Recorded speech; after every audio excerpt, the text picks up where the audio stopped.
Here, so a long time away. The band is back together. Podcast MUT Men episode. I think it's 179 total. Tex, how you doing? It's been 3 years. It's been 3 years. Been that long? Yeah. I felt like we were just doing this like last week. It's been that long. That's crazy. Time is flying right now. Yeah, it doesn't feel that long ago, right? Maybe it's because MUT Men absorbed so much of our time and energy back in the day. But yeah, it's been, I think it's been since Madden 19, right? Yeah, that sounds accurate. Yeah. So what have you been doing in those last 3 years since we canceled the MUT Men? Life. Been doing a lot. Been traveling. Been going to different countries, different cities. Been working. So just been doing some side quests. Really? Yeah. Okay. People are saying your audio needs to be turned up. I think I got you pretty good though. All right, let me see. All right. I can turn myself up if they want me to do that. No. I can turn you up on my end too. Okay. Gotcha. All right. So now I think you should be a little bit better. Traveling, where'd you go? Dude, that's kind of wild. It feels like, you wandered the earth for a little bit, or what's going on? So last year in October, I went to Germany. I went overseas for 2 weeks, which was amazing. I went to see my sister, whose husband's in the military. So I went to Germany, went to Italy, went to Brussels, went to Amsterdam. So I had a hell of a 2 weeks over there. No, Amsterdam is not like you see in the movies. Like you think you see like if you've seen like Deuce Bigelow, Mel Gigolo, European tour, whatever you call it. But no, it's much different. Explain how it's different than the documentary Bruce Gigolo Male. Wait, Bruce what? Deuce Bigelow. You see that Rob Schneider? Deuce Bigelow. Yeah, Rob Schneider stars in The Stapler. Uh-huh. No, it's just like you go there and like I watched the movie and it's just about male prostitution. But like you go there, there's just women just in windows, just like you can just go in there and you find out like how you can go ahead and have sex, and it's a whole like little like history lesson. And then like the weed bars, it was glorious. Wait a second. So you go into a red light room, yeah, and instead of sex, they give you a history lesson. So the whole thing's a history lesson because like you could. So what's wild? So I didn't know they do this. Like apparently a lot of them don't even like have sex. Sometimes a guy can go in there and just ask them questions about like how to please their partners. Like some of them basically double up as therapists. Some guys can just go in there and just like hang out with them for as long as they want to, as long as they're paying money. Like it's just not about sex. There's a lot of stuff you can do over there. Apparently, you can play chess with them if you want to pay for it. It's weird. So I take it you couldn't get it up, and that's why we're oh yeah, we were just out here playing. We played some Madden 22. Yeah, of course. I was showing her how to run some crosses or set zone drops. Damn, I just pulled an 87 Fred Warner out of a get a gold pack while you're talking. That's some text luck, dude. Look at that. Big Fred. Yeah. Trade me him. Incredible. I'll trade you Derrick Henry. I'll pass. Yeah, I don't want an untradeable Derrick Henry. No, I'm good. I had chess match with a hooker one time. Yeah, I mean, I like not to get too much off of MUT, but we are kind of on you right now. The intro, the catching up with text. I did hear like most dudes like just want somebody to talk to sometimes, and not necessarily about the sex when you're like that desperate. Yeah, it's just about companionship, affection, or just like being near somebody. So I didn't know that was a thing. I thought they just go in there and then you just like have sex and then you leave. But they're like, no, you can go in there and do whatever you want to. That's within reason. And if the person that you're with is cool with it, they're cool with it. So. Somebody was the prostitute's name Roxanne? Did they turn on the red light? But did you tell them they don't have to turn on the red light tonight because you were there for companionship only? Did you wanna what do they call it? Save them from the streets? No, I think a lot of them like. Did you fall in love? I think a lot of them make a lot of money. It's just like for them, it's just like a job for them. Like what I learned. Apparently, this might get a little too graphic. But a lot of them didn't actually get to the mountaintop. They just did it just because it's just a job. It's just like going to McDonald's and flipping burgers. It's like going to the office and like selling stuff. A lot of them just look at it just as a job, and so some of them like if a lot of you guys have jobs in the chat though, sometimes you don't get satisfaction from your job, and that's okay. You get money. I heard if the guy is drunk enough, they're like, all right, let's have sex in the back, and they just put it between their legs. They don't actually have sex, and it's a way of scamming drunks. I just pulled an 86 now. What the hell? I just pulled tuning. Axe's fire right now. Yeah, everybody's saying pre-recorded in chat right now. What is happening? This is crazy. That's So that's kind of so like you're working a full-time job now. Why'd you leave the Madden game to go work in a real job? What's going on with that? I thought about this a lot. Like, so I don't really have like just a set answer. I kind of like, I think the easy short answer is like I fell out of love with Madden Ultimate Team. And that Mm. happens when you get burnt out of like a game you playing for so long.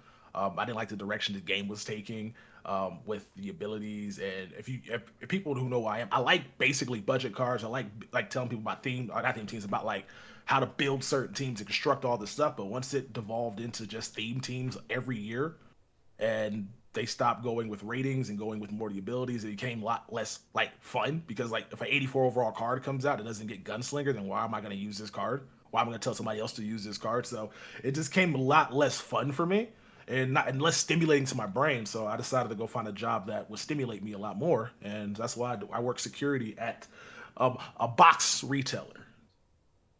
Gotcha. Don't wanna name it obviously I for mean, I work at Target. I personal mean, it's just me. Oh, I work okay. at Target.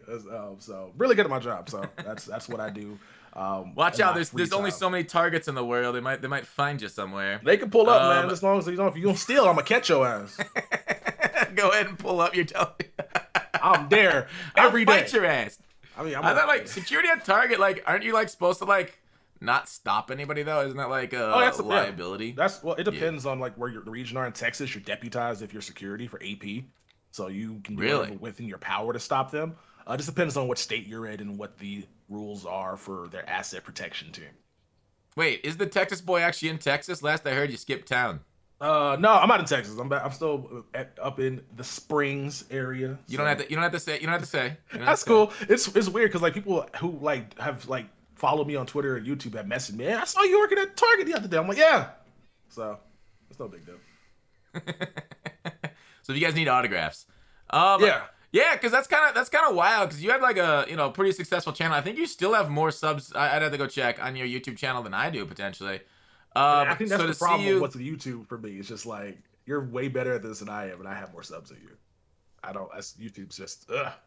appreciate the kind words, but like I don't know, you weren't so bad. Like you said a few metas, and then everyone just copied you. And how much did that discourage you too? Like every time you came up with like a cool new idea for a video, shit was copied onto the channel like within a couple days. It annoyed me, but it's a game. Like once YouTube went into the direction of what they changing the algorithm and basically punishing you for making new ideas, and then just rewarding you for basically posting the same stuff every single day, then it's just like you kind of gotta adapt. So I was just like, whatever. If they want to take it, they can take it. It is what it is. I'm not gonna like look at it as at a negative, because we're all doing the same thing at this in this Madden Ultimate Team world. So everybody's gonna eventually gravitate towards getting views, since the algorithm punishes you for, like you said, Yeah. if you have a video that gets 10,000 views, a video that gets 1,000 views, then all of a sudden your channel gets less recommended to people in your own that are subscribed to you. Just like, what are we doing? So I can't blame the content creator more, kind of more so I can blame the system in place. Yeah. King Treasy says, remember that one video of Tex body slamming that one guy? Do you have a link to that? Anybody in chat? Oh my god! Or do you, Tex? I think if you type in Texas Boy Slam, it pops up on YouTube. I think it's just like somebody All right. changed it. It's there. I gotta show people that are watching this one. Sorry, Apple. If you're an Apple watching, if you're watching iTunes, absolutely rate this podcast. It really helps us out. Yes. Five the stars. Texas Boy 91 slamming. Yeah. All right. Let's see if it should. Don't pop mess up. with that's on your channel. There's like a dancing thing. Let's see. Wait, what am I seeing this? 7 years ago? This is what. Oh my You god. and Vic dancing? I don't. Is it me? It might have just been me. There's one from Texas Street Fights, but that's not what I'm looking at. Oh, I don't know what that was. I have a lot of stuff on my YouTube channel. I have no idea what it is. I gotta go back and look at the archives to see what I uploaded. Yeah, if you can find the Texas Body Slam video, if maybe in chat can find that. Treasy, can you look for it? I gotta show that. That is so funny. Okay, so yeah, move down from the MUT game because you're just in it. That's kind of crazy though, like, because really, like, being a YouTuber is a dream for so many people, but like we only ever see, and it's part of the YouTube game, is like the survivorship bias, right? And people are like, oh yeah, it's whatever, it's great, but like hundreds, almost thousands of Madden YouTubers have come and gone since I've been here, and it's wild. Like bigger channels than mine have burned out, like million subscriber channels that started in Madden. Like, what's oh shoot, what's that one guy that went from Madden to NBA, Lost and Unbound? Like, he doesn't really upload anymore either, and he was a mega star. And so like people coming from the Madden category and like just starting out, it's so hard. It's such a grind, and hundreds of people start channels every year. But like, so everybody always looks at like, you know, the great successes, and you yourself were a success, but you decided to give it all up. So it's kind of like, it's wild. It's anything can change YouTube. We've had like even like Addy cards way back in the day. We've had mega channels just like disappear because they just got sick of it. So it is a very tough game, as we call it, right? Yeah, it's a game. Yeah, it's a very, very tough whole like job essentially, because like you're basically stuck in your house for the better part of the Madden season, and then you're kind of only human interaction is if you have somebody you're staying with or if you're talking to somebody like calls all day, and it's just, and then you can't really like do anything else outside of this. It's like on any, like it's like, what does that mean? Is that I got tired of this 9 to 5 shit, so I quit my job, started my own channel, and now I'm working 24/7. That takes a toll. Like that takes a toll, and it's just like for me being, I'm 31, and so for me being 31, I'm just like, this is probably what 3 years ago, 2 years ago, when I made this decision. It's just like I kind of want to do other things in life. Like I would like to do YouTube, and while it's affording me to do stuff I didn't have a chance to do, like I was able to travel, meet new friends. Like I'm friends with you, friends with Vic, friends with Clickwood, and a lot of other guys in the Madden community, which is amazing to meet strangers off the internet and have like relationships with them. It's just like I want to do other things in life, and Madden was just basically costing me the chance to do other things. Like if I wanted to, I wouldn't be able to go to Germany last year for 2 weeks if I was doing Madden Ultimate, if I was playing Madden, because you got to be there for Halloween content, you know? Yeah.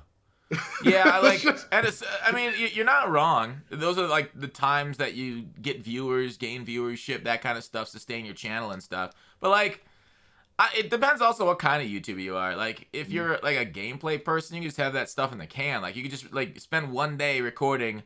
Like a lot of gameplay YouTubers do this. Like one day, 8 hours recording all your gameplay, send it to your editors, and then you're done for the week. So it's kind of like recording a game show where they do it all back to back to back, and then it's out for the whole week. So it is a little different. Like, depends on how you do. But you were more of an ultimate team YouTuber where you have to be there for content, and there's a lot more pressure. Basically, you can't unplug like you. I feel like myself, now that I think about it a little bit, it's almost like teaching, right? Like you're so busy from like whenever school starts till like the end of the year, and like you're constantly absorbed with it, you know, grading paper, doing shit like that. But then like the summers where the kind of content slows down, you can kind of just like, you know, unplug, relax a little bit more. But really you're you know, got those couple months, but you're just absolutely locked down to your desk. Exactly. And I love the teacher element of it, but it's just the whole grind process of like, cause I did this since 2013, where I was doing this nonstop every day, uploading, blah blah blah. And then it just got to the point where the older you get, the more like memories, more people you want to like make meaningful relationships with. And I really just got tired of saying no when it came down to. I just got tired of being like, nah, I can't go rafting with you today. I gotta do a video on this stupid fucking card. I was just like, what is my life? What does my life come to? Where I have saying no to fun activities outside my room. Yeah, it does kind of suck. I just pulled another 87. I'm gonna buy some packs. Oh, I'm getting super lucky here on these. Last week when I did the gold pulls during the podcast, I got racked, but this week I'm making it up to me. Okay, let's talk about MUT. Yes. So, first, one more thing about you. You got into the coin selling business, right? Are you still doing that, or is that kind of like behind you now? It's behind me now. It became a lot more difficult, not moving coins, but just finding buyers or buying, like the way we wanted to sell coins. Because everybody's always selling coins. It just comes down to finding people that know how to sell coins effectively and smartly, and people didn't want to do that. People wanted to get banned. It's just like, I don't understand why you want to give me 1 million coins and can just buy me 3 quick sells, you know? So that became a whole annoying thing to deal with, was like trying to pay stock. And then last year, Xbox was impossible to find stock on. So we just kind of decided to kind of close it, even though we were making money. It just became to the point where it was so frustrating. People weren't selling you, or they weren't buying from you? They were buying. We just didn't have sellers. Like, so Xbox was like really hard to maintain coins with last year. Really? Yes. I felt like Rock Bottom, you know, my sponsor again this year, we were all like, I always got messages because in my advertising for them, I say if you want to sell coins, sell the Rock Bottom too. And we should have hooked up, dude. Because like they're like people are constantly messaging me saying, "Hey, I messaged Rock Bottom, they haven't gotten back to me." I'm like, well, if they don't need coins at the time, they don't have it. So that's crazy. You had so many buyers, but not enough sellers. We had a ton of fucking sellers. Yeah, not enough buyers. And like a fair amount of buyers, but I think there was more supply on our side. So interesting. Yeah, because the PlayStation was easy to get because obviously people who doing that little method were able to sell directly to the websites. But on Xbox, it was like the total opposite. There were times where people were buying Xbox coins at double the rate like coin sites were than they were buying PlayStation coins were. So it just was hard to stay in stock for Xbox. Chat might not know this, and I don't think they do. So I still got a bone to pick with you last year, you son of a bitch. What'd I do? So you found out about the duplication method in December. January. Well, your friends found out about December. I had heard rumors about the dupe glitch since like September last year. For those that don't know, that might not have seen it on my YouTube channel, because I was surprised I got so few views there, because I mean it was the summer during Madden, which is fair. But dude, okay, so last year, if you had a PlayStation 4 and PlayStation 5, you were able to go onto your account on the both consoles at the same account at the same time and quick sell stuff at the same time, or accept trades at the same time. And you're basically able to dupe cards. You were able to get 2 for the price of 1. So like if you had a limited, right? If you bought a limited for, I don't know, 300K, and then you sold it on both consoles at the same time, you made 500K. So the 200K profit just from buying 1 card and quick selling. And you can do that 100 at a time. So unlimited funds. Unlimited funds on PlayStation, essentially. And dude found out in January, and I literally had asked them afterwards. I was like, "Text, man," because I knew you'd been hooked in to the scene, and I asked him like, "Dude, I'm hearing about this dupe glitch. You have any idea what's going on?" He's like, "Sorry, bro, I don't know." and I was like, because I know you were sworn to secrecy on it, but still, dude, it took until MUT Leaks found it in like May or something, and then obviously there's a big controversy around that, but. You held it close. Me as a PlayStation main, you held it close to your chest like that. Dude, you could have filled us in. I really wanted to tell you, but I was sworn to secrecy. I was like, this is because Foxx could benefit from this. I wanted to give you coins too, but you don't want to take cards from trade blocks. I'm just like, I can't really do much. Like, I can't give you coins. It's just I put a lot of money into the game, and it's like not about that point. It's not about that point. It's about like this insane glitch. That was wild. It was wild. It was super wild. It was a wild 6 months there from basically December. And apparently it worked all of last year too. I don't know if you knew that or not. It worked in Madden 21 when the PS5 first came out. Yeah. So it was there for over a year. It is insane to me how they allow you to sign in on both on the same account on 2 different consoles at once on PlayStation. You can't do it on Xbox. No. And that's why it wasn't on Xbox. No.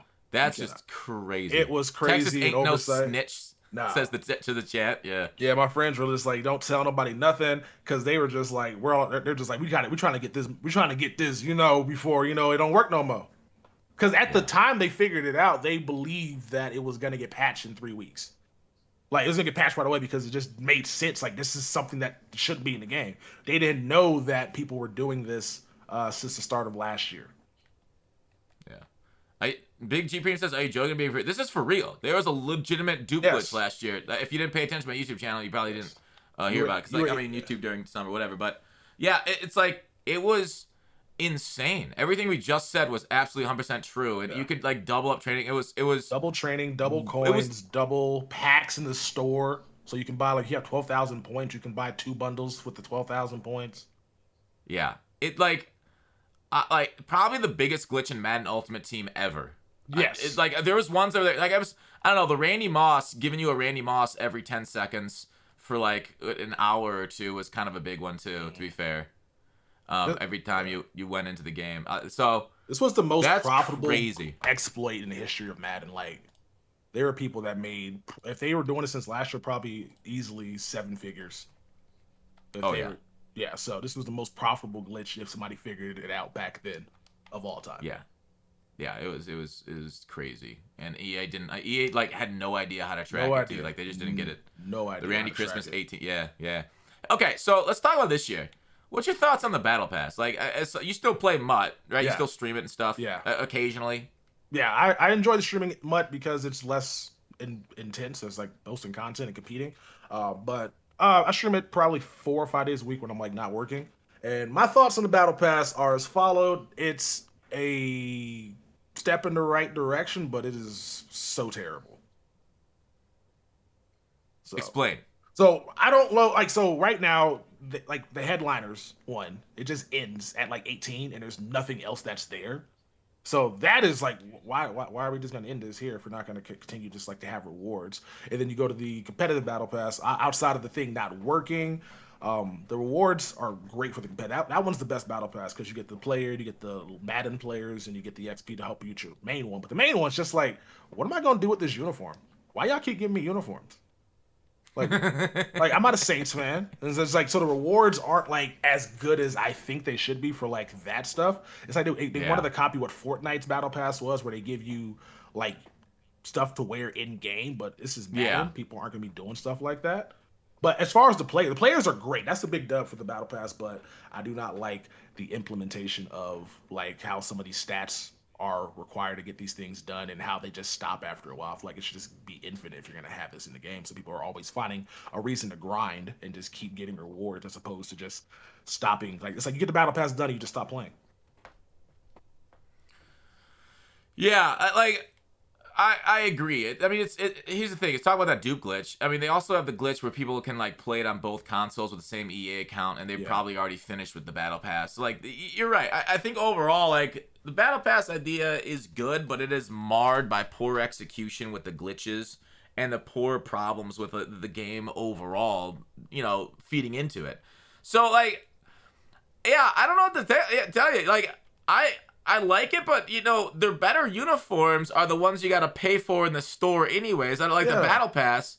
Like, I'm looking at these, like, you know, the camo uniforms in the store, the Jordan uniforms. We got To the Moon. We got like Dogecoin uniforms here in the store. And like, I look at the battle pass one or the field pass, and it's just like a plain white jersey with plain green pants. And I'm like, that's what our rewards are, but you're like charging us for the cool, like, you could have given like one of these cool ones in the field pass instead of like, you know, some throwback Raiders bullshit and you know, a plain alternate.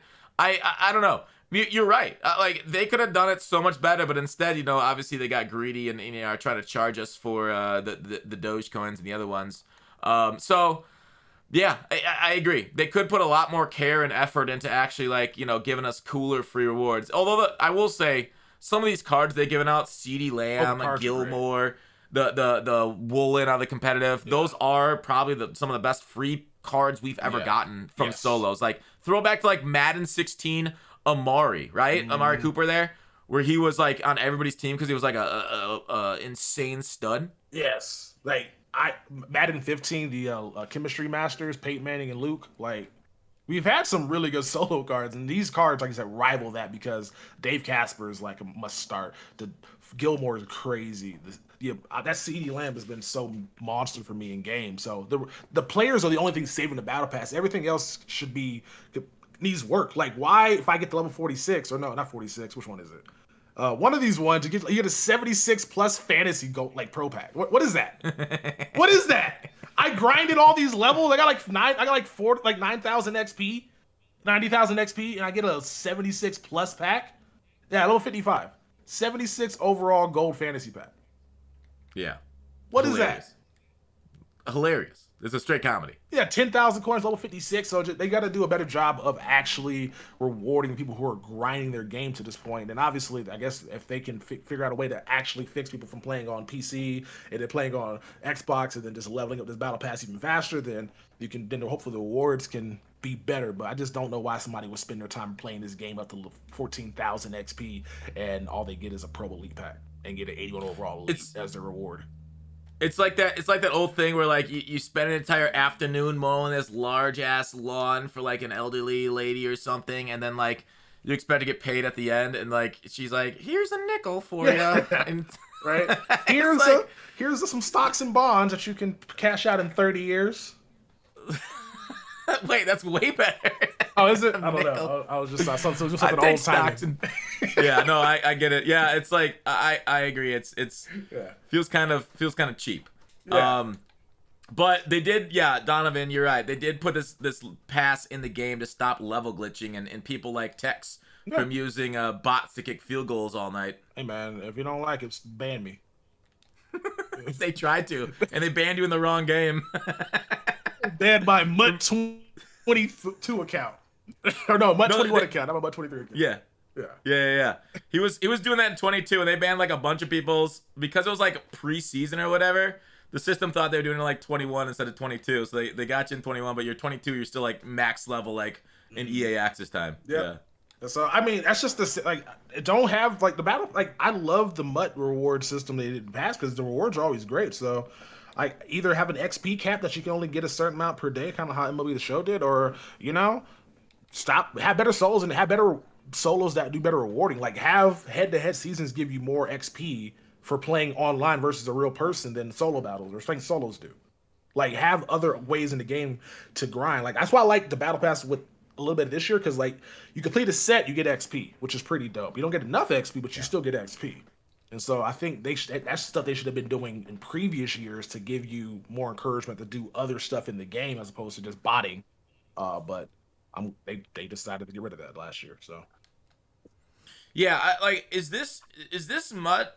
I know last year was tough early on too. Is this MUT the one that launched with the least amount of solo content on launch? Like, I think they thought like bringing out more solo battles daily would help people, but I remember like years past, and I know a lot of people actually didn't like this, so maybe it's a bad idea. They'd have like 16 games back then, obviously. 16 game seasons for all 32 teams. So you'd have to like grind through each team's full schedule for rewards, and that was like solo content. Do they need to do more stuff like that? Just like put out a more quantity of solos, or like full games are not like really loved anymore, but like couldn't they just like copy last year's moments and like just put them all in with like new rewards this year? I think they could. And in full game solos, we have a place in the game. I think if they had a little bit more of like, remember was that Madden 17 with the 500 solos played? You got like a limited time solo type thing you could do. Whichever game that was. Yeah, like they had more yeah. cool like stuff like that, little hidden features in the game. Like it'd be nice to have these souls in the game because this year I think I knocked all the souls out like within the first like 6 hours of my trial and I was just done. So it was I was just like, wow, I got all these solos done. And then flashback to Madden 18 with the Carson Wentz journey grind. Took me like 40 hours to get him. Oh my god. The worst. So I think there's room in the middle. So when you're not spending 40 hours grinding for a card you're just gonna put into a collection versus what we got this year. So there's room in the middle for some more better stuff. Oh, absolutely. Tony the Tiger asks, is it true you can play on two accounts to get double stuff on PS5? Yeah, like you can play on PS5 and PS4 on the same account. Like you can play House Rules and get double the 86 BND. So like you can still do that a little bit, but the dupe glitch isn't there quite like we thought. So they still like dupe rewards and stuff. Thanks Death Machine for the sub. So like yeah, the dupe stuff ain't exactly all gone, to be fair, but I don't know. I find it like unfortunate. Like I like play online and I hate playing offline. But like a good portion of the audience only likes grinding the game offline to like build up their squad and stuff. And I don't know, I feel like they should kind of lean into offline a little bit more, and they've kind of gotten away from it, which, in some sense, there are some games that are beloved that are only online, right? Like, they're like Fortnite, you can play like a little bit offline and stuff against bots, but mostly it's online now, and that's where the gaming community is kind of going. But yeah, I feel you. I feel the pain of solo people. So it is tough. It is a bad one. What were you gonna say? Anything else? I was gonna say, and then on top of that, the solos are just kind of the samey, and they have objectives that, like, again, like my biggest complaint with the MUT team for the longest time, they don't play this game. They just put the shit out, but they don't actually play it. It'd be like get 3 tackles, but don't allow 10 yards. They're gonna throw the ball 3 times and be 3 incompletions, and I get the challenge, and I'm missing a star. How can I get 10 tackles? How can I get 3 tackles? They don't run the ball 3 times in a row. And then they do throw the ball, then the guy just drops it or he runs out of bounds. So now I got to start the solo over for an extra star. So they're just frustrating because they don't pay attention to details as much as they should. They just put the stuff out and just go. I think a lot of that is because like yeah, you're right, they don't play it outside of like, you know, a QA test being like, yeah, I guess it works. But they don't play it for enjoyment. Like Mm. because the EA staff forever now, up until I think there was a controversy a couple years ago where FIFA EA staff were selling icons to players, but they would just be able to like just get the top team gifted to them, like, and so like they didn't have to grind on the MUT so much. I don't know if it's still that way, but a lot of the MUT team, you know, I'm sure they're newer and stuff, but like you're right, the NBA live guys, they don't really care, they don't really play the game, and those kind of stresses with solos, it's so evident in so much of the product sometimes that like, do you actually like know what you're doing? And that's why like when they hire people from outside of like you know, community EA that come in with no knowledge, right? I cannot imagine if you're in charge of Madden, like you're in charge of the whole product, you get a guy like you could promote from within, or you get a guy from another game, NBA Live, that knows shit about Madden, doesn't give a shit about Madden, and already led one failing franchise. Like, how do you just not like send him to the goddamn curb at that point? Instead, you put him in charge. Like, you could hire him and put him in a role, but you put him in charge of the whole game mode. It's like, what? Like, I don't know. It's very frustrating to see that they're not like, you know, bringing people in that know what the fuck Yeah, they're talking about. they're not hiring from like the community that plays their game. Like nobody here is qualified enough for the job. They're just bringing in just people that they know. It's just, you know, they're just bringing in people that Yeah. okay, worked here before. We like what we know what their Yeah. personality is. Let's just hire them. Yeah, I mean, I've often said, in order to succeed in business, it's not like, you know, you don't have to be that good. You just have to be nice to work with. Hmm. Appreciate that, Melvin, That off-brand, is true. and Bland the Goat for the subs, dudes. Um, yeah. So, what? So overall, like, what do you think of the gameplay though? Like, we've talked a lot about MUT, but like, how would you rank the gameplay this year compared to previous years? I feel like because I played the game a lot more than I have now just streaming it because it's just I like streaming Madden. But I don't know. The gameplay is a little weird because I feel like this year is not as many because abilities take over. So I think last year we probably had route techs and some slot apprentices and guys like that could just out here beat man coverage. Whereas this Mm-hmm. year it's like it's really tough to like beat man. I'm that's 6-1 defense. If I ain't got time in the pocket, my running back won't pick up a defensive end blitzing off the edge, and I'm just kind of screwed. So I've Yeah. it's a lot harder to move the ball on offense. This is a defensive heavy game from what I've gathered from my 3 weeks of streaming. Yeah, unless you're one of the top couple percent or top 1/10 of the player base, Yeah. then you can play offense effectively if you know it. But like 6-1, don't even try and block it. My biggest Yeah. advice is send five out. That's Send five yeah. out. Make it read within 2 seconds until the ball. Either the running back, like basically 6-1 is watch the edges. Are they coming? If they're not, then you got a little bit of time. If they are, you get the ball out to the flats. Have or hooks or sorry, flats or like zigs or slants or hitches, and then just watch the user, right? Watch the ends and watch the user. Throw the opposite side of the field to where the user goes. He'll Yep. probably be chasing the running back because that's his technical assignment, and then just throw like a slant or hook or zig depending if they're man or whatnot if they're in. But yeah, that's like because of how bad the O line logic is. You basically just have to give up, and that's how you move the ball on offense. Just understand it will fail you. Don't try. Like running backs are so freaking dumb. Like if you have a guy in a contain, a running back forgets that he's playing football. He's like, oh, I thought this was, you know, I thought this was basketball. I didn't want to catch a charge. Yeah, I was like, coach said don't. Coach said I'm over here to run the ball. He didn't say anything about blocking. I am not a blocking back. I am a running back. You better get a fullback out here if you want to block that. So You yeah, got Deion Sanders in the backfield making business decisions. yeah. Like you getting you killed. Oh man, treat every play like it's an RPO. Just like can't touch the ball till it gets caught. Can't block until it gets caught. Yep. So So talk about basketball. How much do you think 2K eats in? Whoa, I just pulled another 86. let's Wow. go. Okay. Yeah, Justin Jefferson. That's hot. The gritty. The guy. The reason why we don't have O-line mechanics is because they're too busy focusing on putting the gritty in the game, right? Yeah, I mean, and that's accurate. I don't spot the lie. They got the gritty in the game with 3 different variants, and we got linemen that can't block. Yeah, about right. So how much do you think the Madden community switches over to 2K when that comes out? Are you doing it? It depends, right? Because I don't. I like playing the game, but I don't know if I'm gonna be playing as much online this year because of life. I got other stuff that I'll be out here doing. I think more people might switch over to Call of Duty to the Modern Warfare 2. I think that might be Oh, like when's that launching? I think end of September. I think that comes out real Oh. soon because like a lot of these, like I know people like sports and all, but I think Madden people may just switch over to 2K. Sorry, switch over to the new Modern Warfare game coming out, and then maybe 2K down the line when they have like a sale because 2K is always like, as you know, it's expensive to get into if you want to like build your player, and then you have to be stuck with that player the entire year. And it's just like I kind of want to be able to change. Oh, 5 Star says it's October 28th for COD. I thought it was in September. Okay, my bad. Yeah. J Krez, appreciate the sub. So Dang. Okay. The thing about 2K is like I want to like it more than I do. And I want to play it. I know people enjoy it and stuff. But like whenever I played it, it was like it felt like old Maddens where it was just all animation based. It was like Madden 16. And I did not like the gameplay. I loved creating my character, right?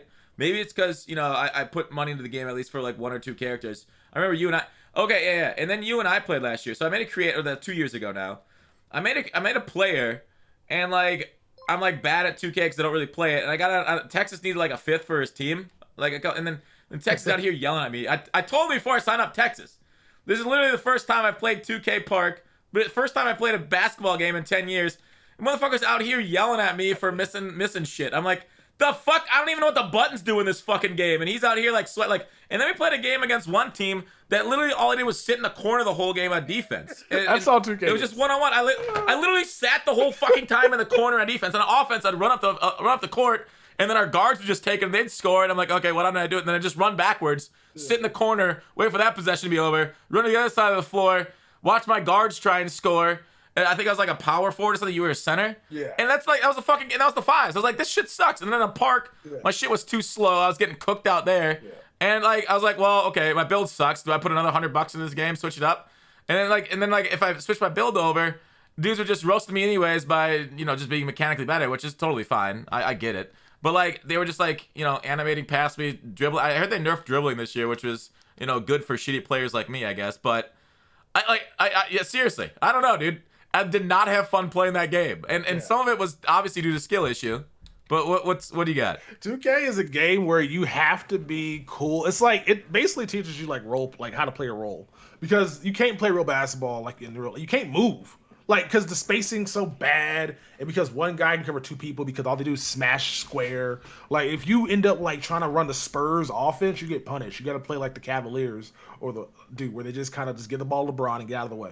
And on defense, you stand on your guy. You don't. It's not a fun game to play if you're not interested in like if you're not cool with just taking 3 shots a game. That's basically what it is. That's why I play center, because I just got to set screens and then I can just like catch an alley-oop once in a while. I can play defense. I can just block shots, but it is a really not a 5 versus 5 is frustrating. Zilbo, they gifted a tier 1 sub to Emac. Hang on, I got to turn out. This is their Dude, just first give it a gift sub to sub in the Madden channel. NFL. What a Why weird is gift EA sub. mad? Is there Let me turn off my notifications. I don't know why I gifted it to Madden NFL. I saw Madden NFL. GMM had like they have, what's that? A sub train going on, and people were like giving enough money and stuff to EA on Twitch to make their sub train stuff pop up. That's hilarious. Yeah. Why? It shouldn't even have subs. Oh, Why? I could just turn it off from here.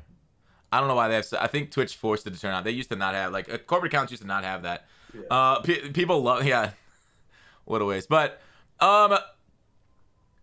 my team, Fox, I thought my team on 2K was boring as hell.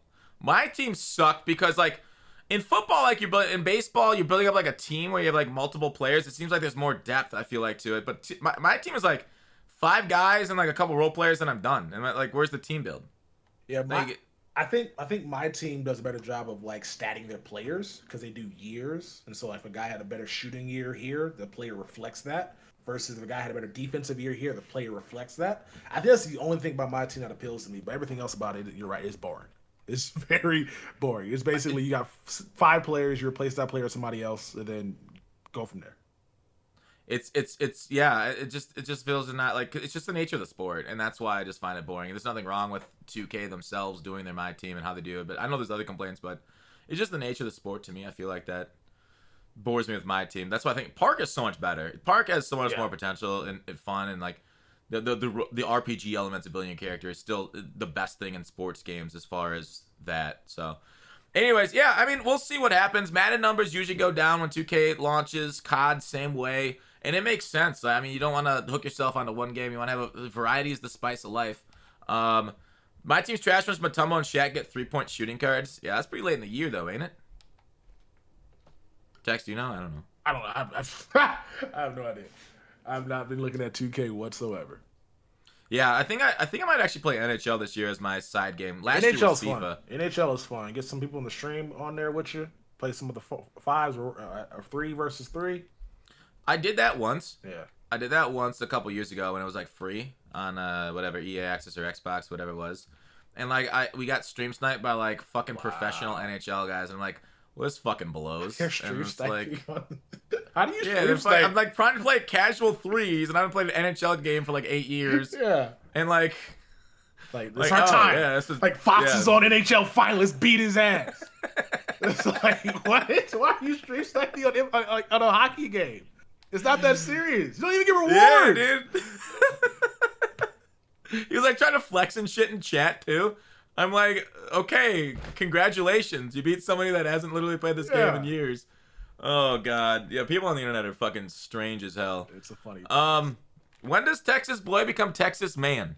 Oren asks. That's a good question. I don't know. I like being the Texas boy. It's cool. Texas man they don't got a ring to it. The Texas man 9-1. It doesn't sound that good. The Texas man. If you were like Florida boy, then Florida man would work because that's like a meme on the internet. Yes, a Florida man would be perfect. Well, unfortunately, I ain't from that state. You know, we from the South. Who do you what do you think of Team of the Week this year? Is it so? I haven't seen the cards. I just got back. I was in Chicago 2 nights ago. Oh, that's right. Last night. So who we got coming out tomorrow? If you want to let people know. We got a few short players as the limited and one of the top cards. The best card is a defensive tackle with like 91 block shot and 90 power move, and that's like I've never heard of it. They're preseason, so I've never heard of them before. Wait, are these like there's a Cavante Turpin? Yeah, Turpin's one of them. Those are Team of the Week card. I thought those were Ultimate Kickoff. These are ugly cards. Oh my god. Okay, dude, they're so blurry. They really are. They really are. What happened to the card art in Madden? They stopped paying people, probably. And they probably just do it themselves. That. And they're like, we can consolidate this position.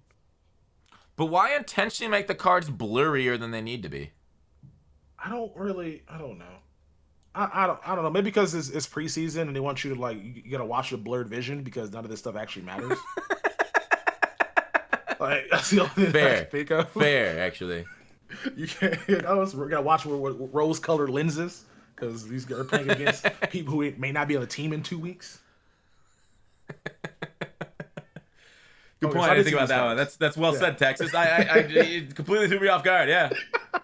Yeah. Okay. So I didn't see these cards yet. A lot of these cards aren't great. I hope that D tackle can do better than my D tackle does because this inside stuff got to be beating my guy, beating the center, but never getting the tackle. Yeah, they're too. They're too slow. Like, the inside stuff gets off, but yeah, the animation doesn't trigger in time. They don't reach for the running back. Mm-hmm. And then running back gets touchdown every time. So, yeah. Okay. All right, cool. Yeah, it's Team of the Week preseason, so I'm not really, concerned. Hopefully, so Samuel Womack's a current player, right? He's not, what they've been doing with Team of the Week. Yeah, they don't have... Yeah. Yeah, they don't have legends. I wonder if they're not going to do legends this year in Team of the Week. I mean, I know this is preseason and stuff, so it's a little different, but I wonder why. Yeah, maybe. Why not doing legends? We'll find out. Maybe they probably want to save the legend for other content, or they may just be waiting for the first week of the season. Since I don't know. We'll wait. This comes out tomorrow? Wait, Team of the Week? Yeah, when's it come out?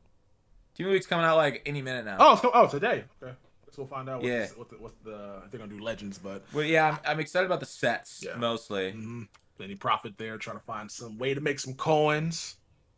Yeah. What do you think about them getting rid of the green? They no longer have the green card art, the traditional Team of the Week card art.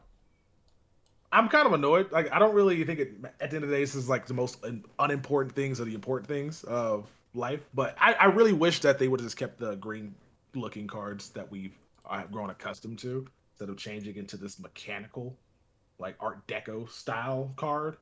But yeah, whatever. We'll get used to it. We get used to everything. What about you? Yeah. Yeah, they're killing our history. Green is nostalgic. Yeah, mentality. Yeah, but I don't know. Like, what do you think about opposition here? We get opposition Justin Reed kicker because EA's so quirky and fun, right? That's gonna be good on kickoff returns. So at least we can be out here knocking. Hopefully, he has good hit power. Force some fumbles out here.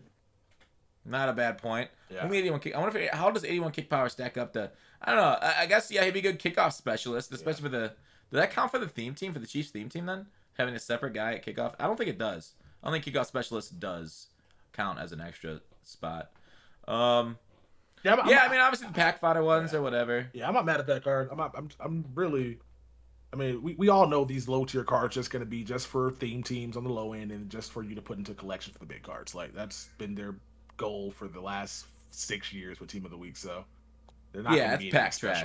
Yeah. Yeah, I mean, what's nice with Team of the Week is oftentimes like those low cards are sometimes inflated because of the sets and stuff, and then you can make them with like golds and make profit. We've done that before, like or down the road with Team of the Week sets is like sometimes it's profitable because like maybe 83 shoot up in value due to some further exchange down the road for 83s or whatever, and then you can just like make them cheap and make so much coins off of that. And that's been something that we've had in the past, which is really cool. Like I don't know, I'm actually like kind of pissed that EA and The Economist this year just being asked about this whole thing because they take down old rerolls now. Like we used to have like this 80 overall campus hero would stay here for a while. The last promo, like we used to have like a lot of those things stay, and like we were like, oh yeah, there's some good profit in the old roll now. Like if you just roll it and sell it, put it in the set.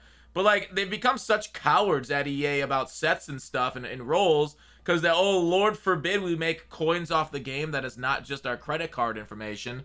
That it's kind of gone away with a lot of the things that we love, and I understand why they do it, but I don't think it's good for the business in the long run and people's enjoyment of the game to take things away from us. Because like this thing is so cluttered as it is, right? So it's not like it's like but it's cleaner, but like there's like a million different things. They add fucking gear that only idiots buy, but I don't know. I guess take advantage of idiots is half a business these days. So it's not like it like harms anything having more rerolls. No, it doesn't at all. It brings people into your game that like everybody plays for a different reason. And I think the fact that they're just kind of cutting out certain individuals from basically playing their game, like people who just want to get on the game just to make coins. Like that's a whole audience that exists that do that. And now they're just kind of like, yeah, we don't want you doing that no more. So you can go play another game. And they're just removing an entire audience of people from their player base, and I don't get why, just so they can save a few make a little bit extra money. And it's how they literally killed mobile. That's the crazy thing, is they literally killed mobile by doing similar tactics here. Like the biggest install base in the entire world for any gaming, and because they got worried about people making coins off of mobile without putting money into the game, they ruined it. And they weren't listening to their mobile creators, they weren't listening to their mobile community, and they kept making it worse. And now that shit is fucking trash, and their player base is way down in the fucking gutter. All they got is like a few people putting $1,000 into the game every couple weeks, like true degens. And I get it, EA's still making money off it, most likely. But you know how much more they could make by actually providing a good quality gameplay experience where people can actually grind out the game for coins if they have time? Yeah. So it's the same fucking thing, man. It's so frustrating to see this game not understand why players play it sometimes. Yeah, it's as again, if these guys actually played the game themselves and was around the people in the community as opposed to hiding on Twitter like a lot of these cowards do at EA, we would probably have a lot of stuff that we want in the game still, but they just kind of do stuff in the shadows and then we just find out about it later and we're just like, okay, this is how it's going to be. Okay, there's no communication, no transparency. It's frustrating, and I'm sorry for those players that are out there who like to work the market, who like to be able to like arbitrage, do sets, and then try to find profit any way you can because with rerolls and all that, because they just like, nah, we don't want you playing our game no more. Yeah. Randy, why'd you delete that message? Yeah, that needed to be deleted. If Madden Mobile went back to 2016, 2017, I'd probably still play it. Yeah, it makes no sense. I know Madden Mobile had a huge issue with bots too, and bots ruined that game. It was like, and they didn't know how to deal with bots in mobile because they're fucking morons, as we see with how they do their game overall now. So yeah, I don't know. I really don't know why they keep taking. I will say the big W this year though, the biggest win for me is MUT Draft. Now, being free. it's cool they brought it back free, and I freaking love it. It's incredible, okay? The downside is, are they going to update it like they said they're going to, right? Are they actually going to put the effort in, which they stopped putting effort in since MUT Draft went competitive, right? MUT Draft is still like the best way of, having a free-to-play team, making coins if you want to play head-to-head by winning some games in it. It's casual. If you just like playing the game of Madden, this is way better, I feel like, than even like, regs online. MUT Draft, free-to-play, grind it out, just have fun with and you get to draft different cards, but if they don't update it again this year, even though they promised, MUT Draft will slowly turn into an L. Yeah, So when they said they're going to update it, are they talking about updating with rewards or updating with just like players going into the MUT Draft? Wait, no, updating the players. Okay. Updating the cards you can draft. Copy. Okay. Gotcha. Okay. Yeah, if they continue to keep like giving you, and I'm not gonna say like a way to like try out these new players for buying them, and you can try them out in MUT Draft, that'd be fantastic. I would love for them to do that. I would also love for them to go back to maybe have a MUT Draft day where you can like a MUT. How about a MUT Draft Battle Pass? Why doesn't that exist?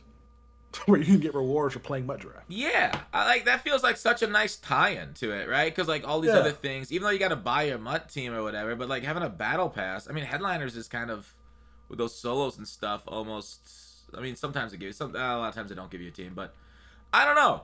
I feel like you're right. Like there should be a MUT Draft battle pass that would like help tie that mode into the game, or just even put it in the competitive battle pass. Yeah, I feel like if you got 3 battle pass as it is right now, there should be a battle pass for pretty much. Other modes. Be a battle pass for is not ultimate kickoff. What's that? Superstar KO? That's still a thing. Yeah. There should be a battle pass for a fucking your favorite ultimate team mode. Was it franchise? What? Not franchise. The other one. Face of the franchise. Face of the franchise. Battle pass? Yeah, give a battle pass for that. It should be a battle pass for all this stuff. You've gone too far, Text. People gotta play the game. Too far. How dare you? Yeah. So my God. They gotta have more incentive, and hopefully they'll get to that next time. Add some new players and then add the battle pass where like every 10 wins you get something. Just so that way I know it's free, but like at least give me something. Just give me something. Yeah. More than just the packs and coins you get for just like getting wins in it. But yeah, tie it into a larger goal for XP would be kind of neat. It feels like a missed opportunity to me too. Mm-hmm. So yeah. It's just stuff again if people what's up? Oh, okay. I've played mobile for the last 4 years. This year's mobile is a huge 180 from last year. Unfortunately, the way they dealt with bots is getting rid of the auction house. But the biggest problem is if you spend like $200 per promo, you get maybe 105 more than FTP. They're still catering to top 1%. I don't know what 105 more. But it's a 180, but no auction house means it's still trash. If you play an ultimate team game mode and that game mode doesn't have an ultimate team, it's trash. It's trash coated trash with trash filling. Okay, there is no reason we should not be able to play the market with each other. If the only market's through giving EA fucking money or coins for their packs, you trash. You trash. You should be able to sell. There should be a market. That's the whole do you understand? Like in the last couple years, right, since the pandemic, the stock market became one of the biggest fucking. It got gamified, right, by like Wall Street bets and like the larger public, and like. People fucking enjoy remember, I don't know about you, but one of my favorite classes in school was whenever like the whole class did like the stock market simulator or whatever, and like you get to buy and sell stocks. Like the auction house itself is the game within the game. And like you talked about earlier with people just end the year with 75 million coins on their account just because they want to have it. There's no use for it, but they just like acquiring, and that's kind of like, it's kind of like roster baiting and getting the best new cards and having fun looking at them and not necessarily playing the game because, the gameplay at times can suck your soul out your body through your asshole. But it's not understanding the game within the game is a fundamental problem at Madden, and that's the big complaint. So even though, yeah, it's better than last year, it's still trash. It's like step in the right direction, right? The famous line about Madden every year. If you don't have an auction house and if you don't cater to the people that want to play that game, you're trash. Your ultimate team game is fucking bad. I agree. Just the fact that you're still allowing people to spend money on the game and them not to have any recourse to sell anything for money for coins is crazy to me. That's just they're just into collecting. You're just collecting on a game that's got you don't get it tangible. Like Madden's cool because like, or at least Ultimate Team games right now, like FIFA and all this stuff is like you're able to sell the card if you don't want it no more, and for whatever price it's going for. And a lot of cards go up in price because of random things that happen throughout the year because they patch one thing that makes this card overpowered, and all of a sudden this card has better value. And now that I'm mobile, if I'm playing mobile, I'm stuck with this card, and I just have to just keep it all year after already spending my hard-earned money on it. No, stupid. That is stupid. It's so bad. It's so dumb, dude. So yeah, I like that's why every time I see like an anti-consumer, anti-market change, I fucking try and fight as little as I can. Yeah. I make as big of a stink about it as possible and try and get people on board because you'll always have those goddamn fucking edgelords that are on EA's side of things. But what about this reason? I just seriously try to virtually punch them in the fucking throat. Like, call me throat puncher. I don't care. But if you take EA's side on something that is clearly anti-consumer because some like made up fucking reason about, you know, this person in this situation, the little Timmy over here in, Timmy Town, USA could potentially lose in this certain way. No, go fuck yourself, dude. Fuck Timmy. But this is better for the market as a whole. It needs to be fucking cutthroat because that's the game, man. Like, new sets coming to the game, old cards go up. Use the auction house. Like, keep the fucking rerolls in the game. Keep the fun things about the game in the game. And then, like, add on to that. Listen to your player base. Like, dude, Tex, answer me this question. How many years? Like, we've been offline on this podcast for 3 years. How many years prior to that even were we asking for fucking depth charts in MUT, practice mode for MUT, and I guess saved audibles is more recent since we just got custom audibles in the last 3 years. But those first two, how many years? I want to say probably since Madden 15.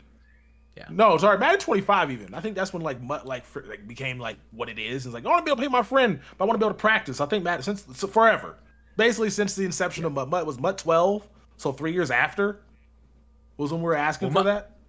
MUT technically started in 10 midway through, but yeah, it didn't really catch on. Yeah. So yeah, it's been a long time. I don't know. I know they tried 1 year with like the Legends roster, right? But they were like, "Oh man, we spoiled a lot of our Legends in the game, so let's not do that again." But like, come on, man. How much can you just like be lazy over and over, year over year, and just listen to us? Stop making these changes nobody's asking for, right? Like, I would give up the battle pass system this year, use last year's level system if you just brought saved custom audibles game to game, if you just brought depth chart changes and then practice mode for MUT. And then just like, don't, like, that's fine. Just do that. Don't do that. Like, did we ask for halftime adjustments last year before they broke them? And again this year they're broke? I'm not going to say exactly how or why, but it's something that I mentioned on Twitter that it's a major issue once again. God, follow Foxx on Twitter, by the way, if you guys aren't already. That got Foxx. See if you can go ahead and find his tweet he's talking about. He's speaking in code, if you guys didn't know. Yeah, I'm sure a lot of people have ran into this issue. I've run into it already, but I don't want to. I said I'd give him 2 weeks. 2 weeks. I reported it to him. Release it. Release it now, man. 2 weeks is up. Release it now. Is it 2 weeks? I'd have to go. I don't think it is. I think it's been a week. Yeah. Yeah. Yeah. So I agree. I don't know. Is MUT 23? Okay, just MUT, not gameplay. Is MUT 20? I know you said at the top of the show something, but I want to hear your opinion again. Actually, no, this is a better question. Rank the MUTs from Madden 25 till 23. Rank the MUTs in order. So let me bring up a spreadsheet here, and we'll rank them. Rank the MUTs from in order. best to worst. Well, so start at the worst. The worst. Oh, let's see. The worst MUT. Probably. Oof. Is it Madden 20? Is that the worst MUT in my opinion? I hated Eric Dickerson. Bro. But MUT was fun though. MUT was gameplay. That's gameplay. I'm trying to go back. I gotta think. All right. I'll write down the options. Yeah. MUT 25. So this is not gameplay, guys. This is just MUT in general. Just are we talking about game? Right? This MUT the game. I guess. I mean, as much as gameplay plays into MUT, like Eric Dickerson is absolutely a part of MUT 20. Yeah. Okay. Okay, so that might be my worst one. Then. Had a lot of issues with that game. Okay, so we got MUT 25, MUT 15, 16, 17, 21, 22, 23. Do. So I'm biased. I like the old MUTs. It's based off of, nostalgia and me coming up in those games, and those games kind of give me some like opportunity to meet cool people. So I'm gonna probably rank those higher.